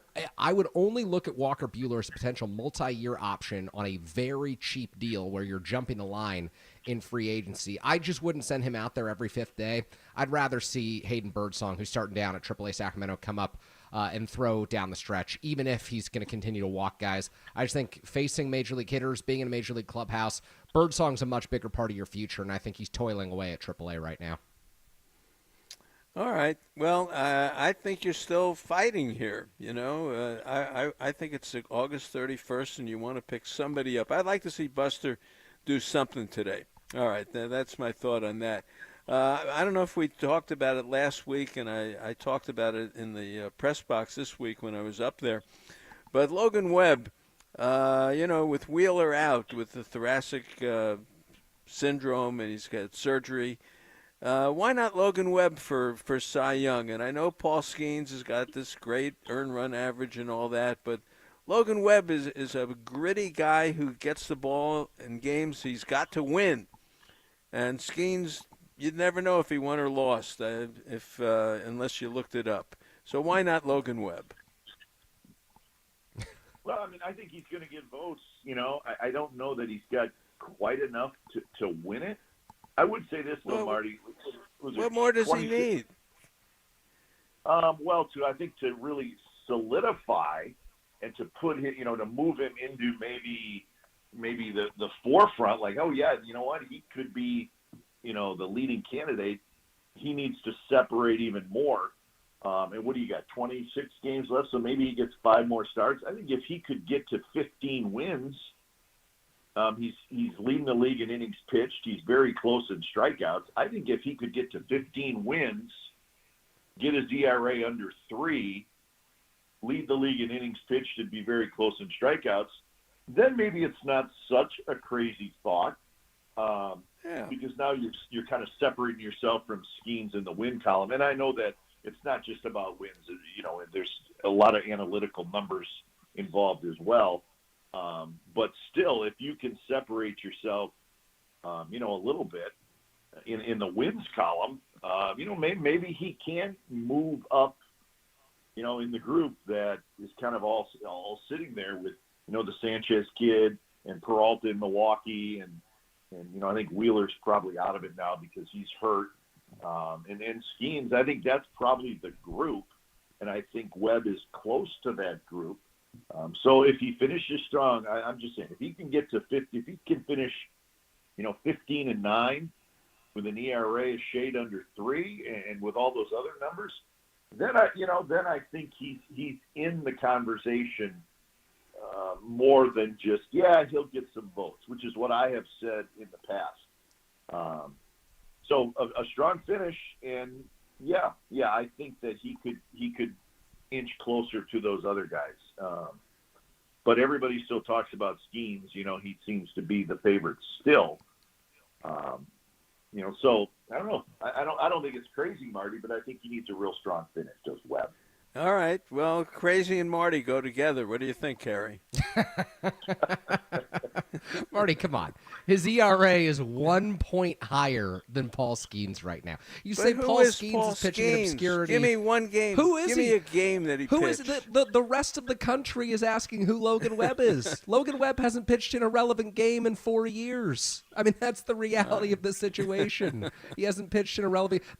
No one is a bigger fan of what Logan Webb does than me. I think what he has given the Giants since 2021 is sensational. He's got a better home ERA at Oracle Park than Tim Lincecum, than Madison Bumgarner, than Matt Cain, some legends. This guy is sensational. And yet the team, the franchise, has let him down year after year after year. And, oh, by the way, I need to add after year because it's 4 consecutive years that they've let him down. It's just such a shame. I think the world of what Logan Webb has done, but casual baseball fans tune in to watch Paul Skeens. Casual baseball fans do not tune in to watch Logan Webb. And it's part of the hype train that they've built in Pittsburgh, and Major League Baseball has built up with him.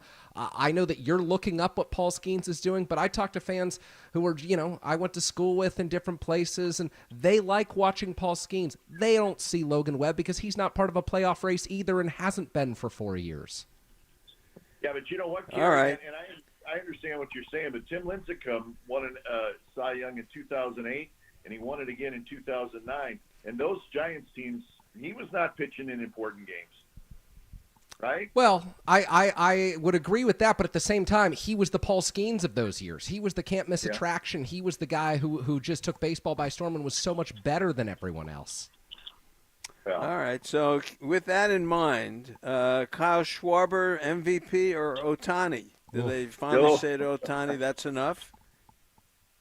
Oh, man, that's a tough one. I think if Ohtani pitches well in September, I just feel like the fact that he's doing both is still such a pull for me. And he's starting to, he pitched 5 innings the other day, so he's not just pitching 1 or 2 innings anymore. If he's a major factor on the hill in the final month, and then you put that with his offensive numbers, I would still say that if I had to vote, I would vote for Ohtani if he, it kind of sounds funny, but if he is a force pitching-wise, if he's pitching 5 or 6 quality innings and being a frontline starter, which he can be when healthy, if he's doing that in this final month along with what he does offensively, then I still think that he's probably the MVP if he pitches well down the stretch.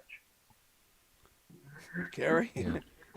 Marty, I'll give you this. If you're filling out your top 10 list in the National League in terms of most valuable player, if you're filling out your top 10 list, Logan Webb might be on the top 10 list in terms of most valuable and what he gives the San Francisco Giants and what he gives a pitching staff in the year 2025 going over 200 innings. And he's in all likelihood going to be one of 2 or 3 guys to do that this year. I think that his value is incredible, and he deserves to be on that list. And I think it's a down year in the National League. I would still put Shohei Ohtani atop that list. I think Kyle Schwarber deserves to be in consideration, even though he doesn't play defense. What he's done for the Phillies has been absolutely sensational. He's going to be a free agent, and he's not a fit for the Giants, but man, what a season he has had in Philadelphia. I probably give it to Ohtani, but there could be some voter fatigue at this point. It happened to Mike Trout. It happens all the time. It happened to Barry Bonds a few times where voter fatigue just kicks in, and maybe this is the year because Ohtani hasn't been so sensational on the mound that other guys sneak into this race with a strong September. You guys are dreaming. Schwarber's going to hit 58 and drive in 140. And the Phillies are going to win the division by 10, and they're going to say, Ohtani, it's been a pleasure, but Schwarber, you're our guy. Really? Okay. You may be right. You may be right. Glenn, I'd like Thanks, to cut Glenn. that. Glenn Thanks, saying, Glenn. "Really? Okay." Yeah. Oh, Raph, I saved that clip. I'm very wishy-washy on Sunday mornings. It's just Sunday. I just looked it up, guys. Did you know that Logan Webb and Paul Skeens have the exact same amount of strikeouts? I just looked that up. Yes, of course.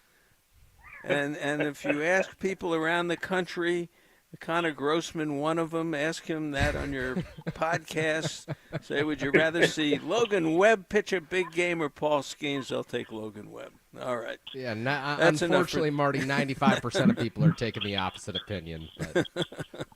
All right. I love being on with you guys. Kerry, take it away, and Glenn will talk again. All right. All right.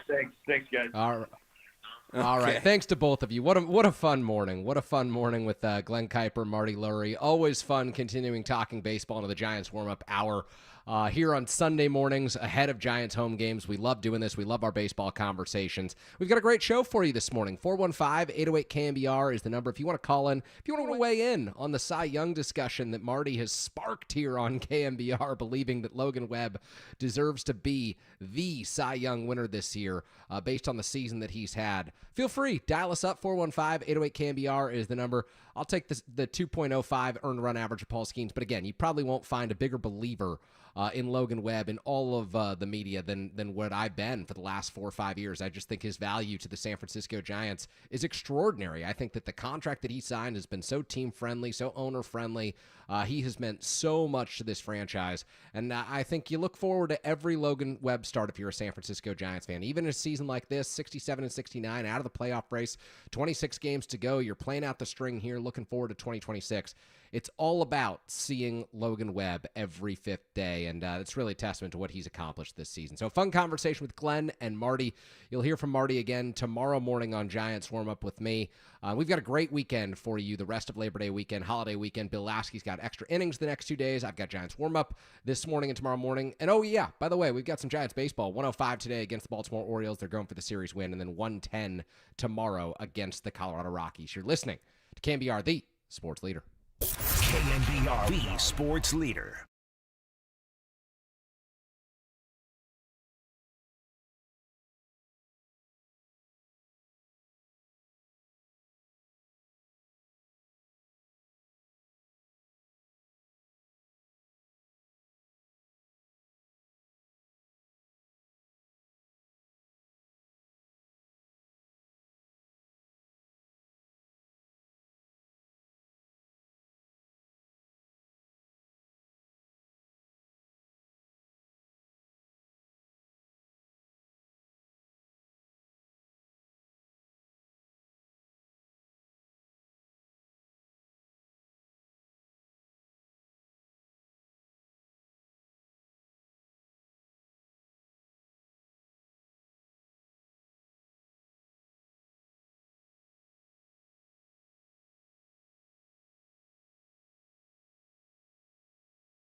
We're getting you in the mood for a crazy crab sandwich, some garlic fries, a cha-cha bowl, and some orange and black baseball. KNBR's Giants warm-up keeps rolling on the sports leader.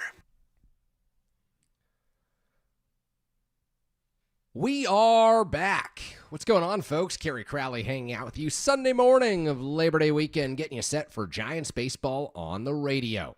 It's Baltimore Orioles against your San Francisco Giants, Game 3.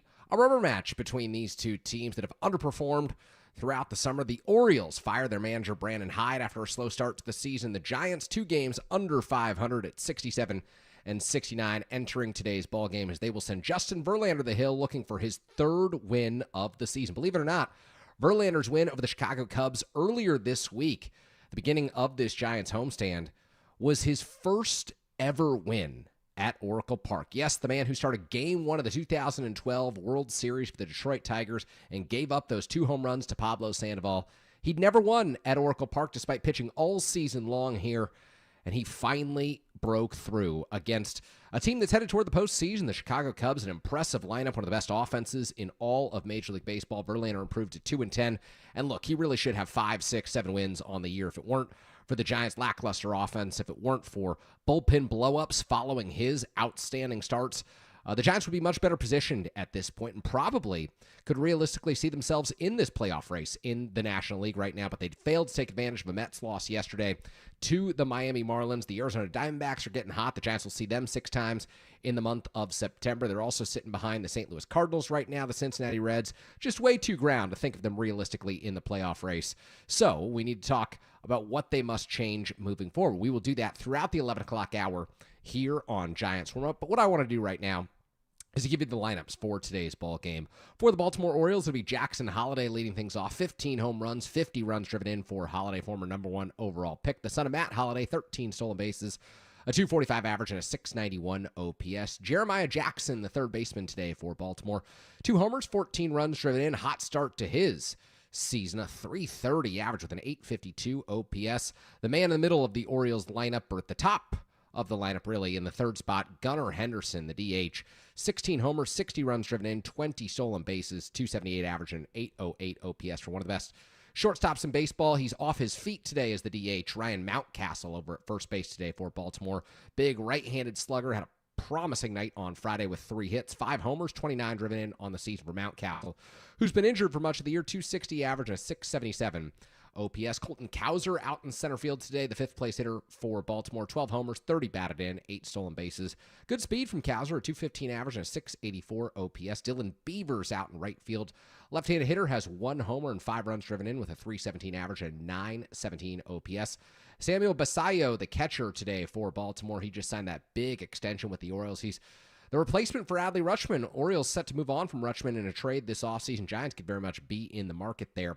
1 homer, 6 driven in the young Major League career of Basallo, 205 average and a 595 OPS. Vasquez, the shortstop today, 1 homer, 3 driven in on the season, 135 average and a 401 OPS. And Vallejo's own Daniel Johnson out in left field today for the Baltimore Orioles. Johnson, 1 homer, 1 driven in, 2 stolen bases, a 191 average and a 574 OPS. Claimed on waivers when the Giants designated him for assignment. Here's how Bob Melvin will set things up for San Francisco this afternoon. Elliot Ramos, the leadoff man, playing left field. 16 homers, 57 RBIs, 6 stolen bases, a 265 average, and a 745 OPS. Rafael Devers in the 2 slot in the order. He's the DH in today's ball game. 27 home runs, 91 batted in, 258 average, and an 854 OPS. 15 of those homers with Boston, 12 with San Francisco. Willie Adames was responsible for the Giants' only run in yesterday's ballgame. A solo shot gave him 25 homers on the season. The chase to 30 is on. 71 RBIs on the season for Adames. 8 stolen bases, a 230 average, and a 740 OPS. That number continuing to tick up. Dom Smith, the cleanup man today, had the splash hit on Friday night. He's playing first. 4 homers, 27 batted in, a 284 average. That number is well over 300 since the All-Star break, and a 753 OPS. Matt Chapman in the 5 spot in the order, 18 homers, 50 RBIs, 9 stolen bases, a 230 average, and a 767 OPS. Luis Matos getting another start today, this time out in right field against Tomoyuki Sagano for the Baltimore Orioles, so right-on-right matchup for Matos. 8 homers, 20 driven in. He's been excellent since being recalled from AAA Sacramento. 224 average, 728 OPS. Patrick Bailey back in the lineup. He will hit from the left side today. In the 7th slot in the order, the switch hitter has 2 homers on the season, 38 runs batted in, a 210 average on 557 OPS. Christian Koss, who unfortunately took the mound yesterday for the San Francisco Giants to close out that 11-1 loss. He will play second base for the Giants. Casey Schmidt gets the afternoon off. 3 home runs for Koss, 18 batted in, 3 stolen bases, a 250 average, and a 653 OPS. And the Giants will round out the order with a day off for Jung-Hoo Lee, which means Drew Gilbert gets an opportunity in center field. Giants excited to see the former Mets prospect and how he fares roaming center field at the vast confines of Oracle Park. 1 homer for Gilbert, 4 runs batted in, a 135 average, and a 405 OPS. Much more coming up on the other side, including our home run of the week. You'll hear all of that and more right here on KNBR, the sports leader. KNBR, the sports leader.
While Bob Melvin preps the men in orange and black, we'll prep you for today's ball game as our Giants warm-up continues on the Sports Leader.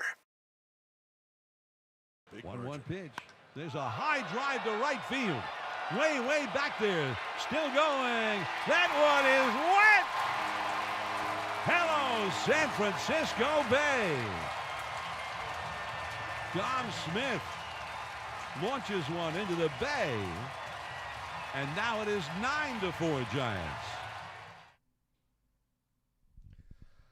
We are back here on Giants Warm-Up. That call you heard was our Home Run of the Week, sponsored by Pacific Catch, the Bay's favorite seafood destination. Dom Smith, his first career splash hit, fourth home run as a member of the San Francisco Giant, launched it into San Francisco Bay on Friday evening as part of the Giants' 15-8 win over the Baltimore Orioles. They got trounced yesterday, an 11-1 loss, an embarrassing defeat that ended their 6-game win streak.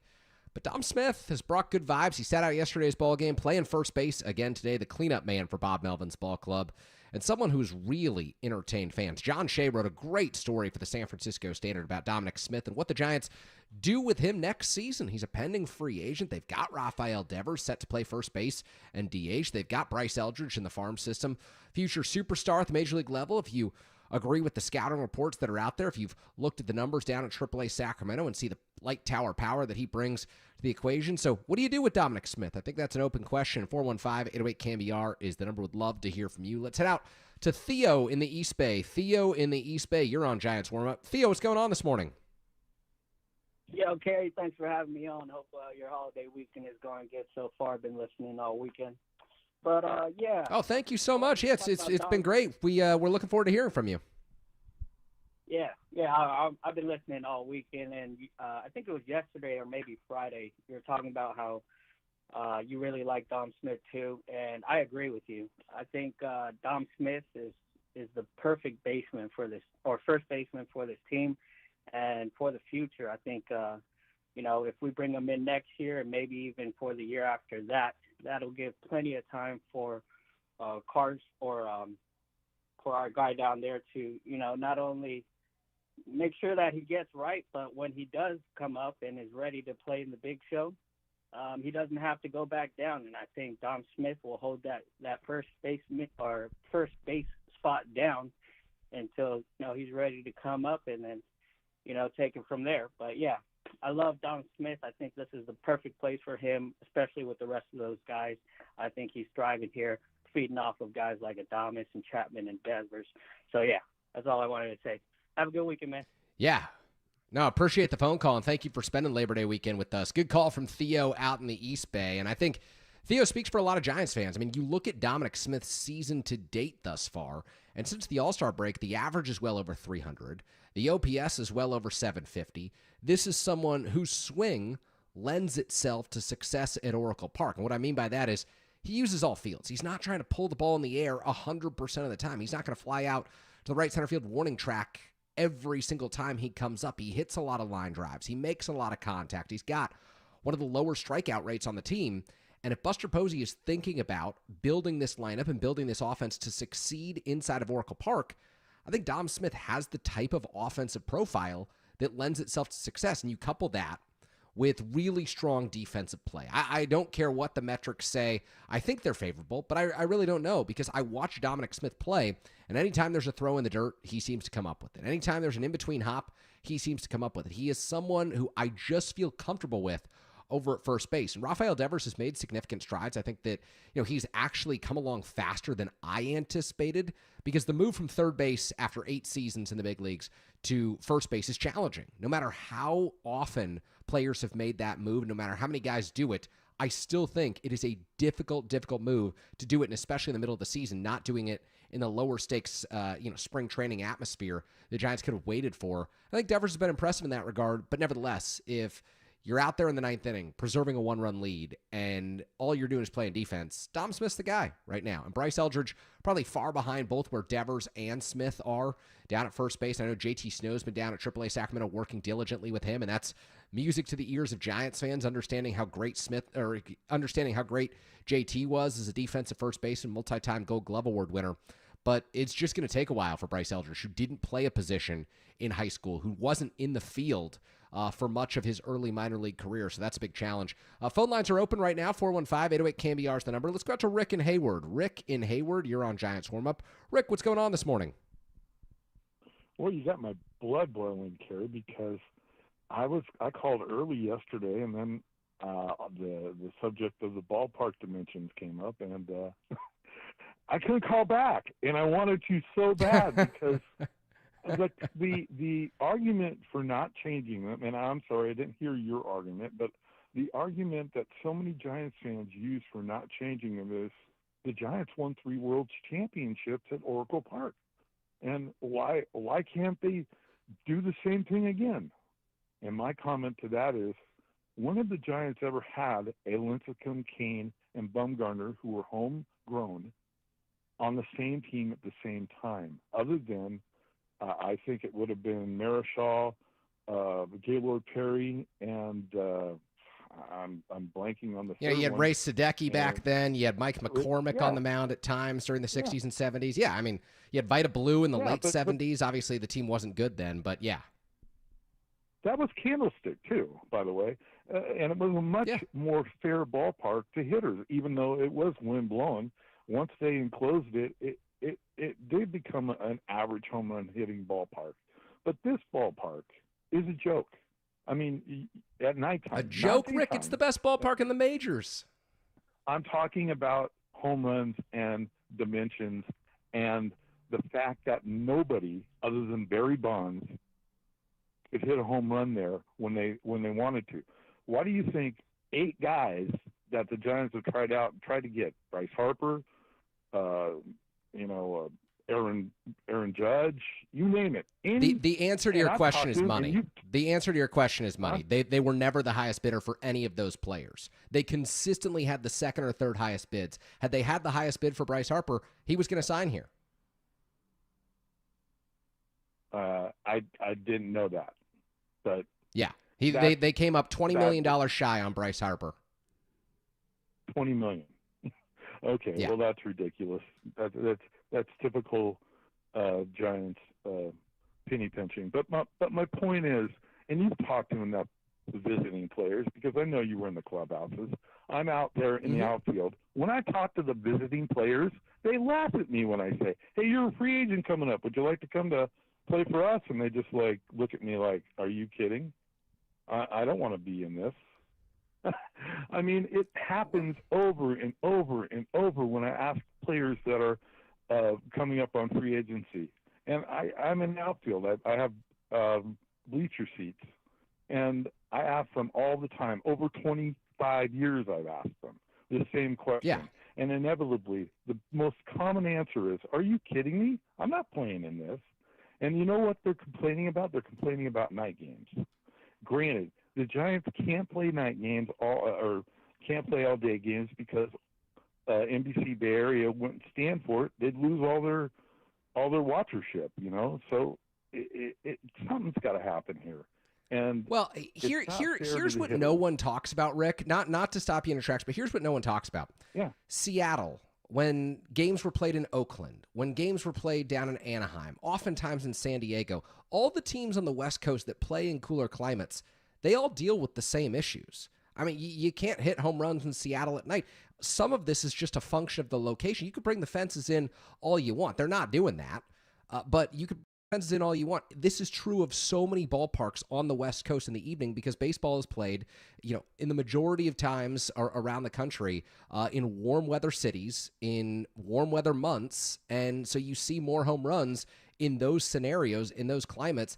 Do you bring Oracle Park's fence in center field 391, which is already the shallowest in Major League Baseball, to 380? I don't think so. Do you bring 415 in to 367? I don't think that's going to change anything. I don't think that's going to change hitters' desire. Ultimately, it's a desire to play games in 85-degree weather or 57-degree weather at night, and the Giants can't change the climate overnight. My point to you there would be, they did change the fences in San Diego. They did change the fences in Seattle to better favor the hitter, even though it doesn't look like it when you look at the charts right now because the Padres aren't hitting home runs. Neither, neither is Pittsburgh because they they're the play in a worst team climate that's baseball. not conducive to home runs. Well, that too, but I mean, there's no doubt about it. But can you answer me this then? How come Dodger Stadium is leading the league in home runs? I mean, they're on because the they've got West the Los Angeles Dodgers roster. But I understand. I understand where you're coming from, Rick. I understand where you're coming. The thing is, we're not going to agree with each other, and that's okay. You come at it respectfully, and I try to do that as well. And I always appreciate your phone calls and your perspective. So, thank you for the phone call there. Some good thoughts on the Giants and their inability to sign free agents. Really, that just goes back to the ideology of why you need to draft and develop homegrown talent. And how the Giants won their World Series was drafting and developing homegrown talent. Let's take one more before the commercial break here. Let's go to Scarecrow in Sacramento. Scarecrow in Sacramento, you're on Giants Warm Up. Scarecrow, how are you this morning? I'm doing all right. It's a little toasty out here, but doing okay. For somebody who was born and raised in the Bay Area, there's a reason why you don't hit home runs in AT&T Park /Oracle /sponsor of the year, and that's because it's heavy air. Yes. Seriously. It's moisture-laden. Ball is not going to carry. When it does, that's in September. And that's, the old Mark Twain saying. The fact that, Dom Smith is a superior first baseman is that he actually has a two-strike approach. And the problem with the Giants, I think, is they haven't gone after free agents with a specific plan. If I were going to do that, I'd be looking at guys that hit line drives, hit gap to gap, hit doubles. A home run is a beneficial mistake, if you want to call it that. And the fact of the matter is, I don't know, most Giant players and Giant teams have done far better on the road because of the construction of the ballpark. So going after somebody that can hit it into McCovey Cove, great, thank you, super, I appreciate that. But if you wonder why they don't sustain a rally, it's because those same guys strike out a ton. And the Giants don't have a whole lot of guys that just put the ball in play. This year was a perfect example. First part of the year, they were doing that. Second part of the year, they stopped doing that. While they got hot, they were doing it again. There's something here. I'm pretty sure. I mean, I'm not the smartest guy on the block, but if you continue to hit a baseball in air that is heavy, trying to hit it out of AT&T Park, isn't that Einstein's definition of insanity? Yeah. Look, I hear you, and I think you're right on a lot of these things in terms of putting the ball in play. I appreciate the call, Scarecrow. Appreciate your contribution to the program today and always throughout the week here on KNBR. Some good calls. Look, I've said it all season long, and particularly after the All-Star break when the Giants went up to the Rogers Center in Toronto and got smoked. The Blue Jays are kind of the offensive model for the San Francisco Giants. They don't hit a ton of home runs. They do put the ball in play. They hit a ton of line drives, and they put pressure on you on the bases. And the Giants have to figure out a way to model their offense like that and really model the offense after the most successful teams in the era of this ballpark. But to suggest that the Giants ought to change the dimensions of the ballpark to attract better free agents, look, free agency is a 50-50 bet. And most of the time, it is a real gamble to bring in a player who's already spent 6, 7, 8 years at the major league level, to bring in someone who's oftentimes on the wrong side of 30, and to bring in someone who has already adapted and adjusted their swing to a different ballpark. So the solution to all of this, and I've maintained this through a decade on the air here at KNBR, the solution to all of this is drafting and developing players who fit your offensive philosophy, who fit the lineup that you want to have moving forward. I think that Buster Posey tried to do that this year. And Michael Holmes, the amateur scouting director, tried to do that this year. The first-round draft pick, Gavin Keelan, out of the University of Tennessee, he's a middle infielder who makes a ton of contact. Low strikeout rate, high walk rate. Someone who's going to find himself on base, someone who sprays the ball to all fields. And that is the type of player the Giants are trying to develop in their farm system right now because they've realized the errors of their ways over the last several seasons. If roster building comes down to free agency and your ability to build a winner comes down to the players who you need to sign in the free agent market, in all likelihood, you're not going to build a winner. in all likelihood, you're going to find players who are ill-fitted to your ballpark who are bloating salary on your payroll. And so the solution to all of this is to sign fewer free agents and to draft better, to develop better, and to win with a strong farm system, something the Giants have failed to do for the last several years, but something that was integral to their success in the early 2010s. Let's take one more call here before the break. Let's go to Kevin in San Mateo. Kevin in San Mateo, you're on Giants Warm-Up. Kevin, how's it going this morning? Good. I don't think next year's looking too good. Let me tell you why. This year, the Padres and Dodgers pretty much had their whole starting rotation on the DL. San Diego still has Montgomery and Musgrove on the DL. King's back on it. Darvish was on it. The Dodgers, Giants fans know who was on there. So if they're healthy, oh, and by the way, Burns for Arizona missed a lot of time. Tommy John. So if the Dodgers and Arizona and San Diego, if they're healthy next year, I don't see the Giants better than fourth place. Okay. I'm sorry. So nothing they can do this offseason to convince you? Oh, well, I mean, that's what I mean. They need more help, of course. But the Giants, absolutely. They were very lucky when it came to injuries this year. Besides Chapman, they're pretty much healthy. Well, now Rodriguez. Okay. Hey, thank you. Thanks for the call, taking my call. Okay, thanks, Kevin. Yeah, I mean, look, we've been over it for the last 2.5 months on this program. They've got 5, 6, 7 roster flaws that need to be addressed this offseason. And if they don't address them, they won't catch the Dodgers or the Padres. Simple as that. They need a catcher that they can pair with Patrick Bailey, someone who probably takes the lion's share of the reps at the catcher position, provides them a whole lot more offensively. They need 1 to 2 starters in the rotation. They need to completely revamp this bullpen. They need a new look in the outfield, someone who can hit for power in one of the corners and ultimately play better defense for this ball club. Next year, I believe that Willy Adames will be better. We've seen that throughout the second half of this season. Next year, I think that Rafael Devers will be better. We've started to see that of late. They've settled into San Francisco. They will continue to adjust and acclimate. And oftentimes, when players who've been established in certain markets come to a different team, it takes them a full year to adjust. I think that that will be the case for both of these players. But that doesn't take away from the fact that Giants have 5, 6, 7 glaring parts of this roster that could be addressed. And Buster Posey knows that. He has said as much. I think the Giants feel confident they can go into this offseason and make those changes. So more of your phone calls on the other side. We do have to take a quick break here, but I see Joel, John, Phil all on the line. We will get to you as soon as we come back here on Giants Warm Up. Rolling with you here on the Sports Leader.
It's almost time for hot dogs, peanuts, cold beers, and orange and black baseball. Our Giants warm-up rolls on the sports leader. One strike offering. There's a high drive into deep left field. Way back there, still going. Adios! Pelota! Number 25 for Willie Adames to give the Giants a 1-0 lead. Willie Adames has totally adjusted to the high strikes that he's been getting pounded with. Fastball after fastball up above the belt, and with his uppercut, that has been a good pitch. Not anymore. He has made the adjustments, and he is killing that pitch.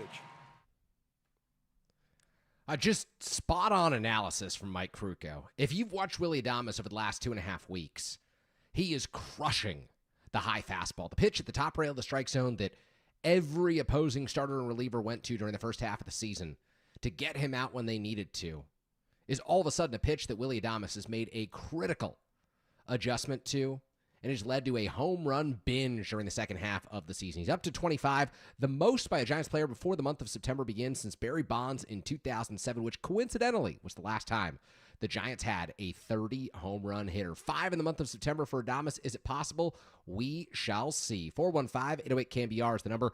Kerry Crowley back here with you. We are headed back out to the phone lines, getting your thoughts on all things San Francisco Giants. Let's go to Joel in San Rafael. Joel in San Rafael, you're on Giants Warm-Up. Joel, how are you this morning?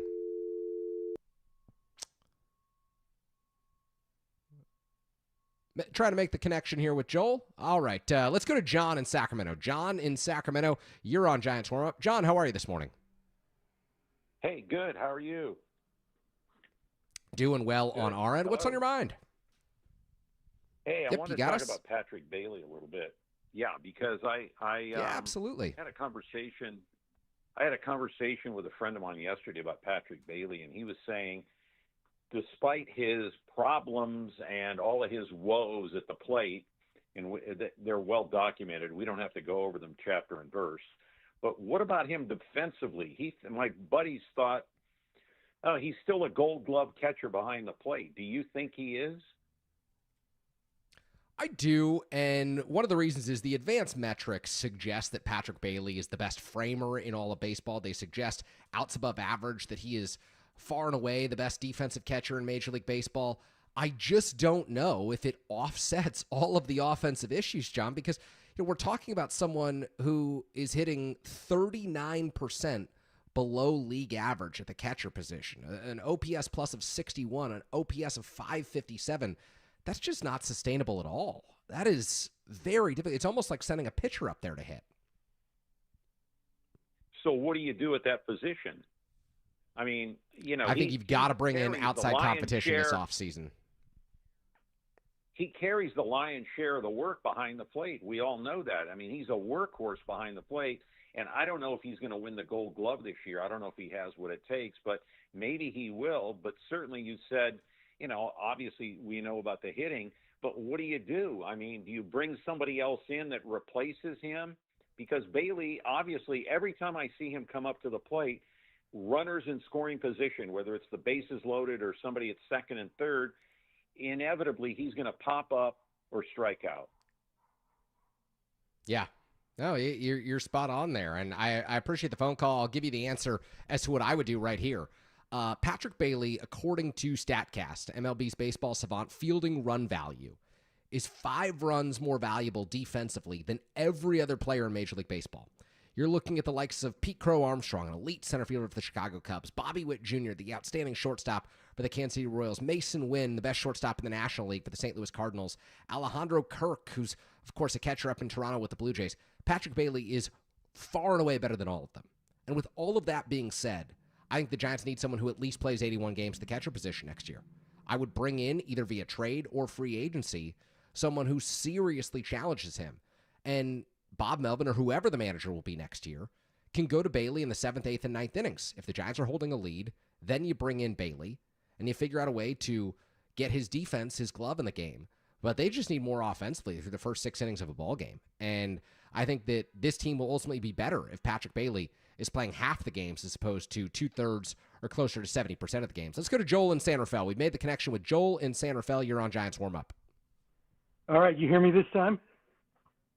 Yeah, Hello. we got you loud and clear. How are you, Joel? Okay, good.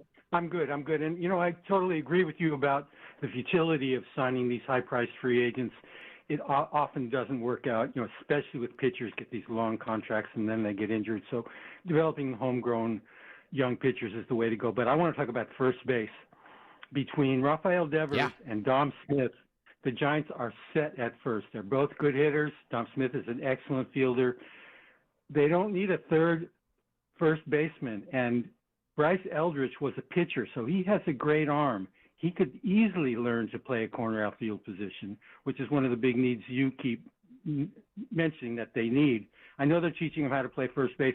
They should get him in the outfield, solve one of those problems, and then have all 3 of those guys on the roster. It'd be a real pity to give up Dom Smith because you got to make room for Bryce Eldridge.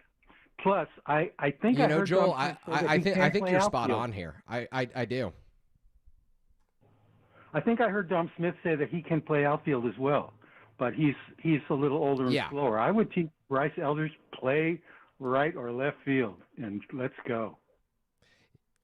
Yeah, no, I appreciate the phone call, Joel, and it's something that's been on my mind all summer long. Thank you for the contribution, because I really think that after the Giants made the deal to get Rafael Devers, it would have been prudent to go see what Bryce Eldridge could do for 15 to 20 games down in AAA Sacramento playing left field. And I think that the Giants just stand to benefit so much more from having an athlete of his caliber, someone who does have a tremendous arm. He was a pitcher in high school. He was initially drafted as a two-way player in a corner outfield spot. And it's something they're not doing right now. And maybe they revisit it during spring training. Maybe they don't. Maybe they feel as if they can move forward with Rafael Devers and Bryce Eldridge just being first base DH types, and that's perfect for this team. But I think that there was a window there this summer where they could have taken a look at Bryce Eldridge, and I understand why they didn't. They didn't want to stop his progress that he was making over at first base. It's a long road to become adequate at that position, especially for someone who didn't play a defensive position in high school. But man, I really think that the overall roster construction is better if you don't have 2 very similar players who ultimately become redundant at some point at the same position, same offensive profile in big left-handed sluggers who strike out a lot, who give you a ton of power, who ultimately play the same position, Devers and Eldridge. Just a tough conundrum, and it's one that the Giants are going to have to confront for the next, season and a half, 2 years before they figure out the long haul here. Let's go to Phil in San Rafael. Phil in San Rafael, you're on Giants warm-up. Phil, how's it going this morning? Hey, good. Thank you so much for taking my call, Gary. Yeah, looking forward to it. What's on your mind? I definitely agree that we're set hitting-wise.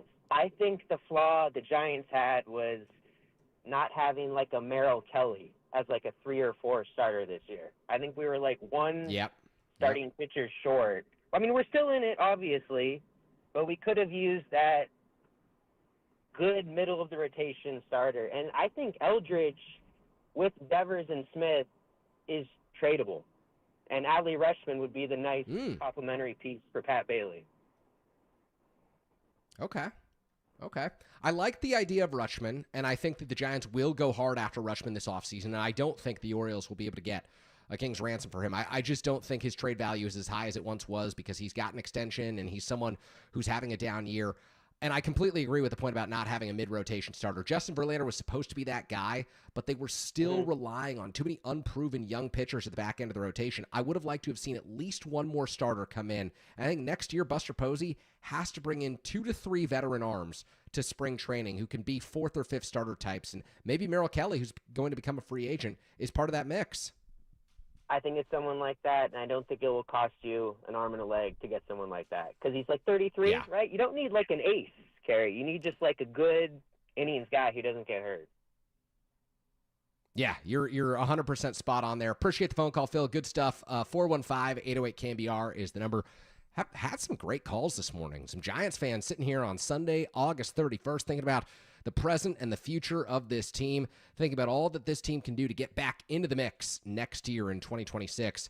Some big picture questions looming for Buster Posey and Zach Manassian. What will they do? Let's keep the phone calls chugging along here. We're headed out to Steve in Albany. Steve in Albany, you're on Giants Warm Up. Steve, how's it going this morning? Good, Kerry. It's always a good day when you can start off the day with a phone call with Kerry Crowley. How's that? You are far too kind, my friend. What's on your mind this morning? So before I bring up two questions, I want to say I'm on the very front car of the Smith bandwagon, have been ever since he showed up. I love what he does on the field as well as all the other things you covered, his ability to hit all over the field, not strike out, be clutch, etc. But what I wanted to ask you about is two things. One is people have talked about the dimensions of the field and the weather and wind, and one of the things I never hear talking about, but something that kind of I've noticed over the years is how many. And because I'm a Giants fan, I tend to see it from the Giants' point of view. But how many potential triples get eaten up by the ground rule doubles that bounce over the fence? And I don't think anything can be done about that. But I mean, could something be done about it? And what do you think about that? And then the other thing is, over the past 2 or 3 years, maybe 4 years, we've heard so much about the Giants' potential starting pitching prospects: Seymour, Wisenhunt, Black, Harrison, Beck, Birdsong, Roop, Wynn. How do you feel about their progress? Are you overwhelmed, underwhelmed, feel it's pretty much on course, etc.? Yeah, Steve, a great call, and I'll give you your answers offline here. Thank you so much. Thanks, bud. As for the first part, I think that with Triples Alley, there's something that they could do, something that I don't think they will do, and ultimately I think that this would be bad for the ballpark. But if you wanted to facilitate more triples, you probably bring in Triples Alley by about 20 to 25 more feet. So you're looking at about 395 to 397 out there instead of 415, and you build the wall up higher in right center field so that a ball hit to the gap continues to roll. I just don't think that makes sense because the aesthetic of the ballpark is so beautiful. 415 out there is really special. You could add on, 2-3 feet to the wall, but it makes it even harder for the guys who do hit the ball 415 feet in the air to secure a home run with that type of a swing. So I don't see the Giants making any change, but that is something that they could, in theory, look at down the line. And again, I am on the record not in favor of changing anything about the ballpark. I think it is the best ballpark in Major League Baseball. I think that the dimensions are part of what make it so special. The other component to what Steve was asking about, the Giants' pitching progress and the players they've developed in the minor leagues, all of the young pitchers who've come through this farm system over the last 3-4 years, I have been underwhelmed by what we've seen. I think the Giants absolutely have a winner in Landon Roop. He's someone who you can project forward as a key part of the 2026 rotation. But I would have liked to have seen either Kyle Harrison or Hayden Birdsong establish themselves as a clear mid-rotation starter by now. And obviously Harrison was traded to the Boston Red Sox, but one of the reasons the Giants felt comfortable trading him is he only had one plus pitch. It was the fastball, and the velocity wasn't elite there. He was relying on great extension and deception, and I think that they felt comfortable trading Harrison because they couldn't count on him to have a sub 4.5 ERA for years to come at the Major League level. And I think the biggest disappointment is probably Birdsong, because we know what his stuff looks like when he's elite. We know what his stuff looks like when he's in the strike zone, and it's 4+ pitches. It's fastball, it's curveball, it's changeup, and it's slider, and he can be so good. He can be unhittable. He just hasn't dialed it in, and I think that's a failure on the Giants player development and pitching coaching staff, and also on Hayden Birdsong himself for not putting himself in position to really dial in the mechanics, because at the end of the day, I know that he's getting the right instruction. If Landon Roop is evolving at the Major League level, And he's doing it with, not subpar stuff, but stuff that isn't nearly as good as Hayden Birdsong. I think that ultimately it's on Birdsong to put the whole package together and become a viable starter for the San Francisco Giants. The other arms I've always seen as more fringy. I never believed in Keaton Wynn as a starter. I do think he can be a bullpen arm for you. I've never really seen Mason Black as more than probably solid AAA depth for you, and that's essentially what he's been. And Carson Whisenhunt is someone who's kind of following the Kyle Harrison trajectory. He's dealing with some back discomfort right now. Kai Wei Tang may start in his place tomorrow. That's per Shayna Rubin of the San Francisco Chronicle. I think that Whisenhunt really needs to develop a solid second pitch. I think that when you look at Whisenhunt, the changeup is great, and it's just, can he get the fastball down? Can he trust his slider? Those are the biggest questions moving forward. So we're going to take a quick break here. On the other side, more of your phone calls. I do want to remind you this afternoon, Bill Lasky has got an incredible show lined up for you in terms of extra innings, one of the great shows of the season today. He's got Steve Stone. He's got Rick Dempsey. And tomorrow he'll have Giants trainer Dave Greshner on the show as well. So a big weekend here as I've got the warm-ups and Bill has extra innings all weekend long. I know that it's such a pleasure to take your phone calls. We both cherish these moments. We cherish these mornings and the afternoons with Giants fans. And so we'll take a few more on the other side when we come back right here on The Sports Leader.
Now back to the show built for the orange and black family. This is Giants Warm-Up on KNBR, the sports leader.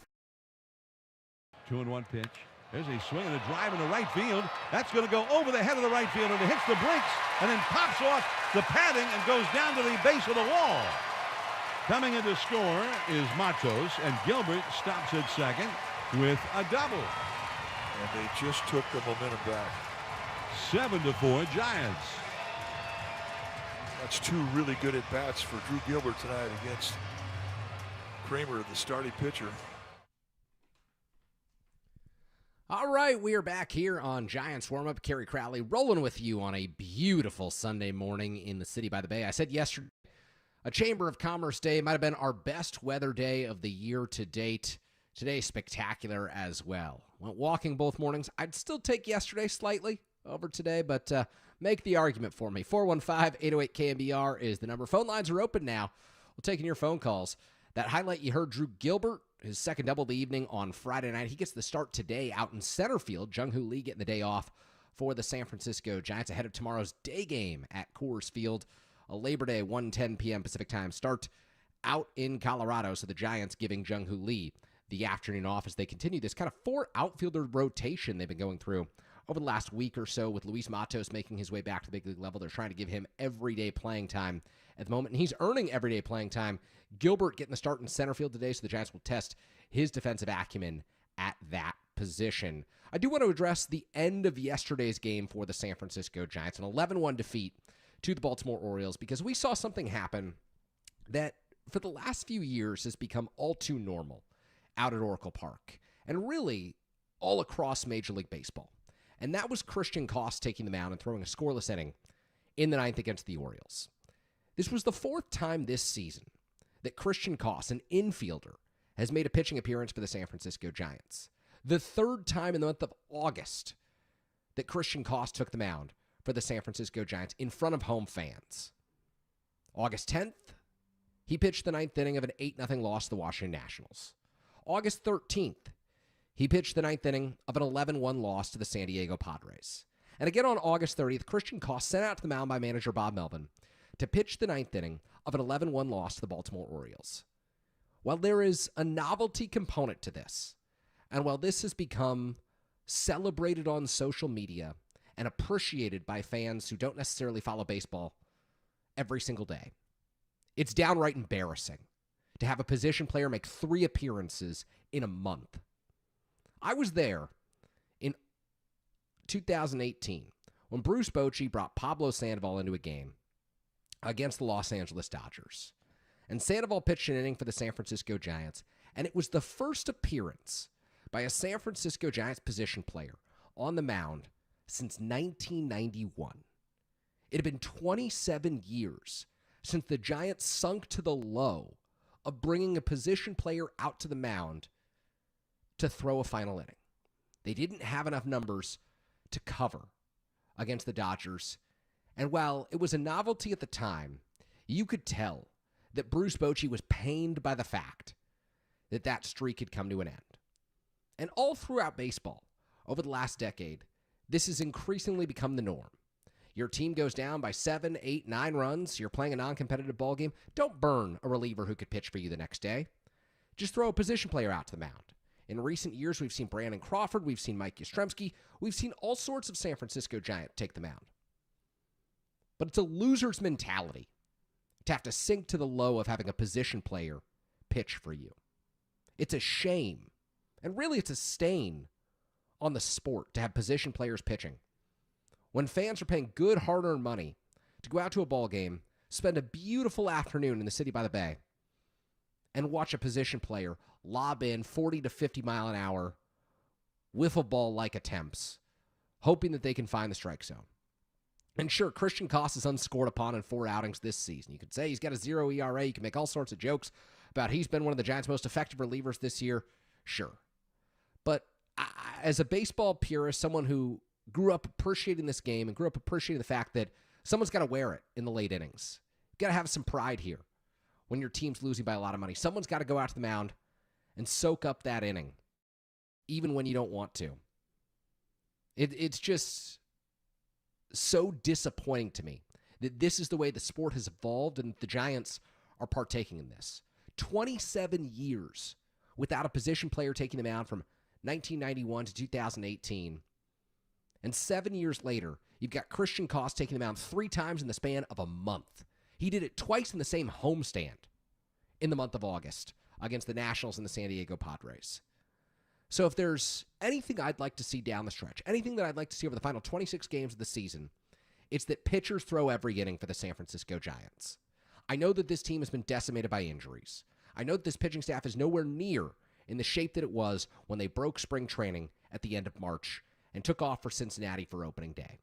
But this should not be the norm. This should not be acceptable. This should in no way, shape, or form be a standard that fans allow.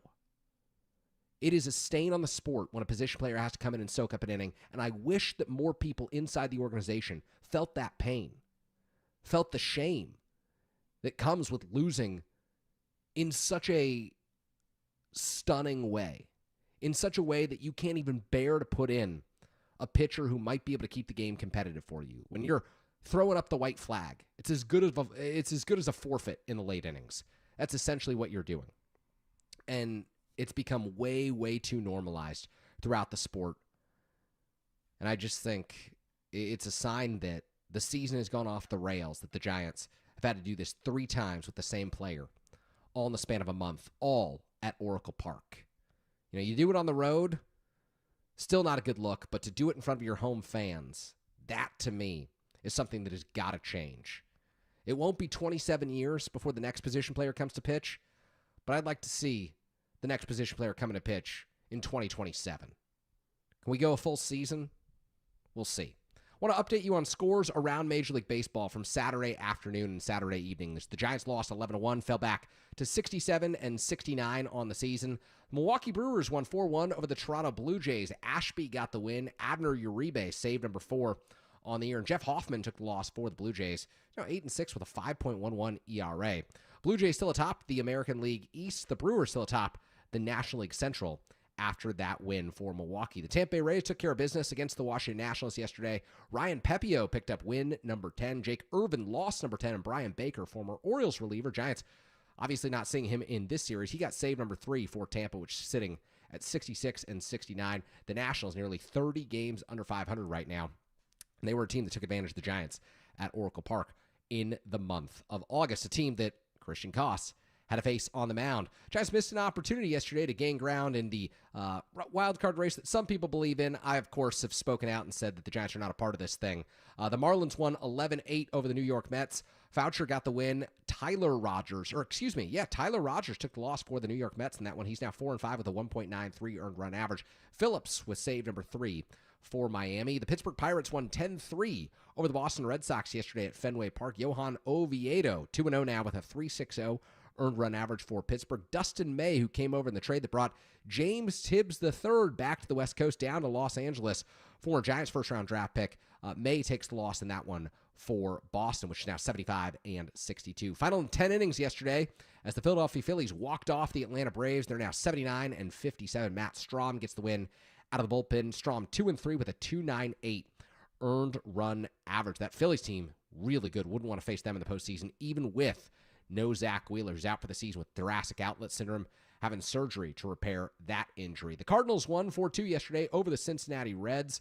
McGreevy got win number 6. Andrew Abbott takes loss number 5 for Cincinnati. Abbott 8-5 with a 2.65 earned run average this year. And Leahy saved number 1 on the season. The Cardinals now 1 game under 500 at 68-69. The Reds at 500 at 68-68. It's another reason why the Giants are really not a part of this playoff picture, is because the Cardinals, the Reds, and the Diamondbacks all ahead of them right now. So not only are you facing the New York Mets, you'd have to win something like, 23 or final 26. I don't see that happening with 6 games against the Dodgers on the schedule. Angels won 4-1 yesterday over the Houston Astros. Fermin gets the win. Abreu takes the loss. And how about Kenley Jansen? Save number 24 on the season for the Angels, who have 63 wins and 72 losses on the year. Yankees won in 11 innings yesterday. Aaron Judge hit a home run. They take it 5-3 over the Chicago White Sox. They're 16 over 500 right now, as David Bednar got the win out of New York's bullpen. Alexander the loss for the White Sox, and Camilo Doval, save number 16 on the year, picks it up for the New York Yankees. San Diego Padres won going away yesterday, 12-3 over the Minnesota Twins. Adrian Morejon, win number 11. 11-4 with a 1.75 ERA. How good has left-handed Morejon been? And Mick Abel, since coming over to the Twins in that Phillies trade, former first-round draft pick out of high school, 2-4 with a 7.76 earned run average. It's been a tough adjustment for the very promising and talented right-hander in that Twins rotation. They've rushed him to the big leagues a little bit after the Joan Duran trade that sent the former Twins closer to the Phillies. But Abel's someone that I will definitely be keeping my eye on next season and the following year as he continues to build up at the Major League level. Cleveland Guardians got back to 500 yesterday with a 4-3 win over the Seattle Mariners. It was a good pitching matchup. Gavin Williams wins for the 9th time this season for Cleveland. He's now 9-5 with a 3.26 earned run average. Logan Gilbert takes the loss for Seattle. He's 4-6 with a 3.73 earned run average. Gilbert, one of my favorite starters to watch when he's at his best.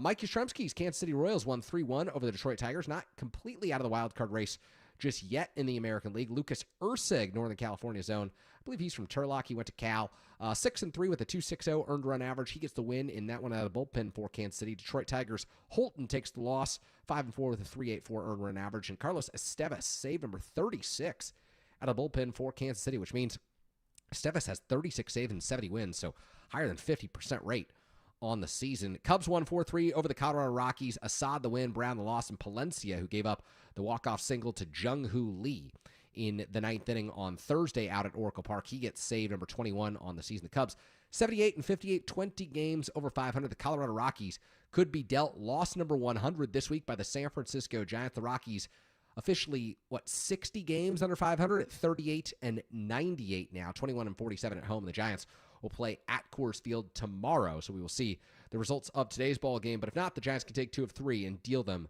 their 100th loss of the year. The D-backs won 6-1 over the Los Angeles Dodgers. Tyler Glasnow takes loss number 3 on the season. He's got a 3.41 earned run average. And Eduardo Rodriguez, win number 8 for Arizona.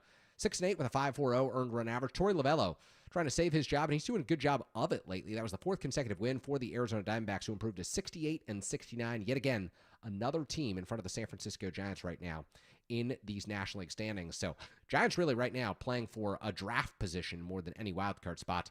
And the Texas Rangers won 9-3 over the Sacramento Athletics up in Sacramento. Rangers 3 games over 500 with their recent surge. Corey Seager out for the season after having appendicitis. He's undergone an appendectomy there. Athletics 63-74. They're playing good ball of late. Barnett made his Major League debut, took the loss in that one, but Merrill Kelly, win number 11 on the season for the Texas Rangers. He's 11-7 with a 3.24 earned run average. Came over in that trade at the deadline from the Arizona Diamondbacks. And their records not all that far apart. Kelly going to be a free agent this offseason. A lot of Giants fans have called up over recent weeks, including one this morning who brought up the idea of the Giants signing Merrill Kelly this offseason. I do think it's a decent idea for the San Francisco Giants. A few scores to tell you about from today's ball games. Bottom of the 6th inning already in Minnesota, where the Twins lead the Padres 6-0. Bottom of the 5th inning at Fenway Park in Boston, where the Red Sox and the Pirates are tied 1-1. Mitch Keller, the start today for the Pittsburgh Pirates. In fact, it's no longer 1-1. Jaron Duran just hit a 3-run blast. Red Sox lead 4-1. So Keller is now giving up 4 runs in that one. Top of the 6th inning in our nation's capital, where the Tampa Bay Rays lead the Washington Nationals 7-4. Top of the 5th inning at the Rogers Center in Toronto. Wild one already. The Blue Jays have a 5-4 advantage over the Milwaukee Brewers. Top of the 5th inning in Queens, where the Mets are trailing the Miami Marlins 5-0. Top of the 6th inning in Cleveland, where the Guardians and the Mariners are deadlocked at 2. Middle of the 3rd inning in Houston, 0-0 ball game between the Astros and the Angels. Bottom of the 4th in Kansas City, where the Royals and the Tigers are still scoreless. And bottom of the 3rd inning in Chicago at the rate, the Yankees lead the White Sox 2-1. One final to tell you about already today. The Cincinnati Reds win 7-4 over the St. Louis Cardinals. The Reds pull 1 game in front of 569-68. Brady Singer the win. Emilio Pagan save number 26. Full Giants pregame show on the other side. First pitch 1:05 today. Giants and the Baltimore Orioles, the rubber match, coming your way right here on KNBR, the sports leader.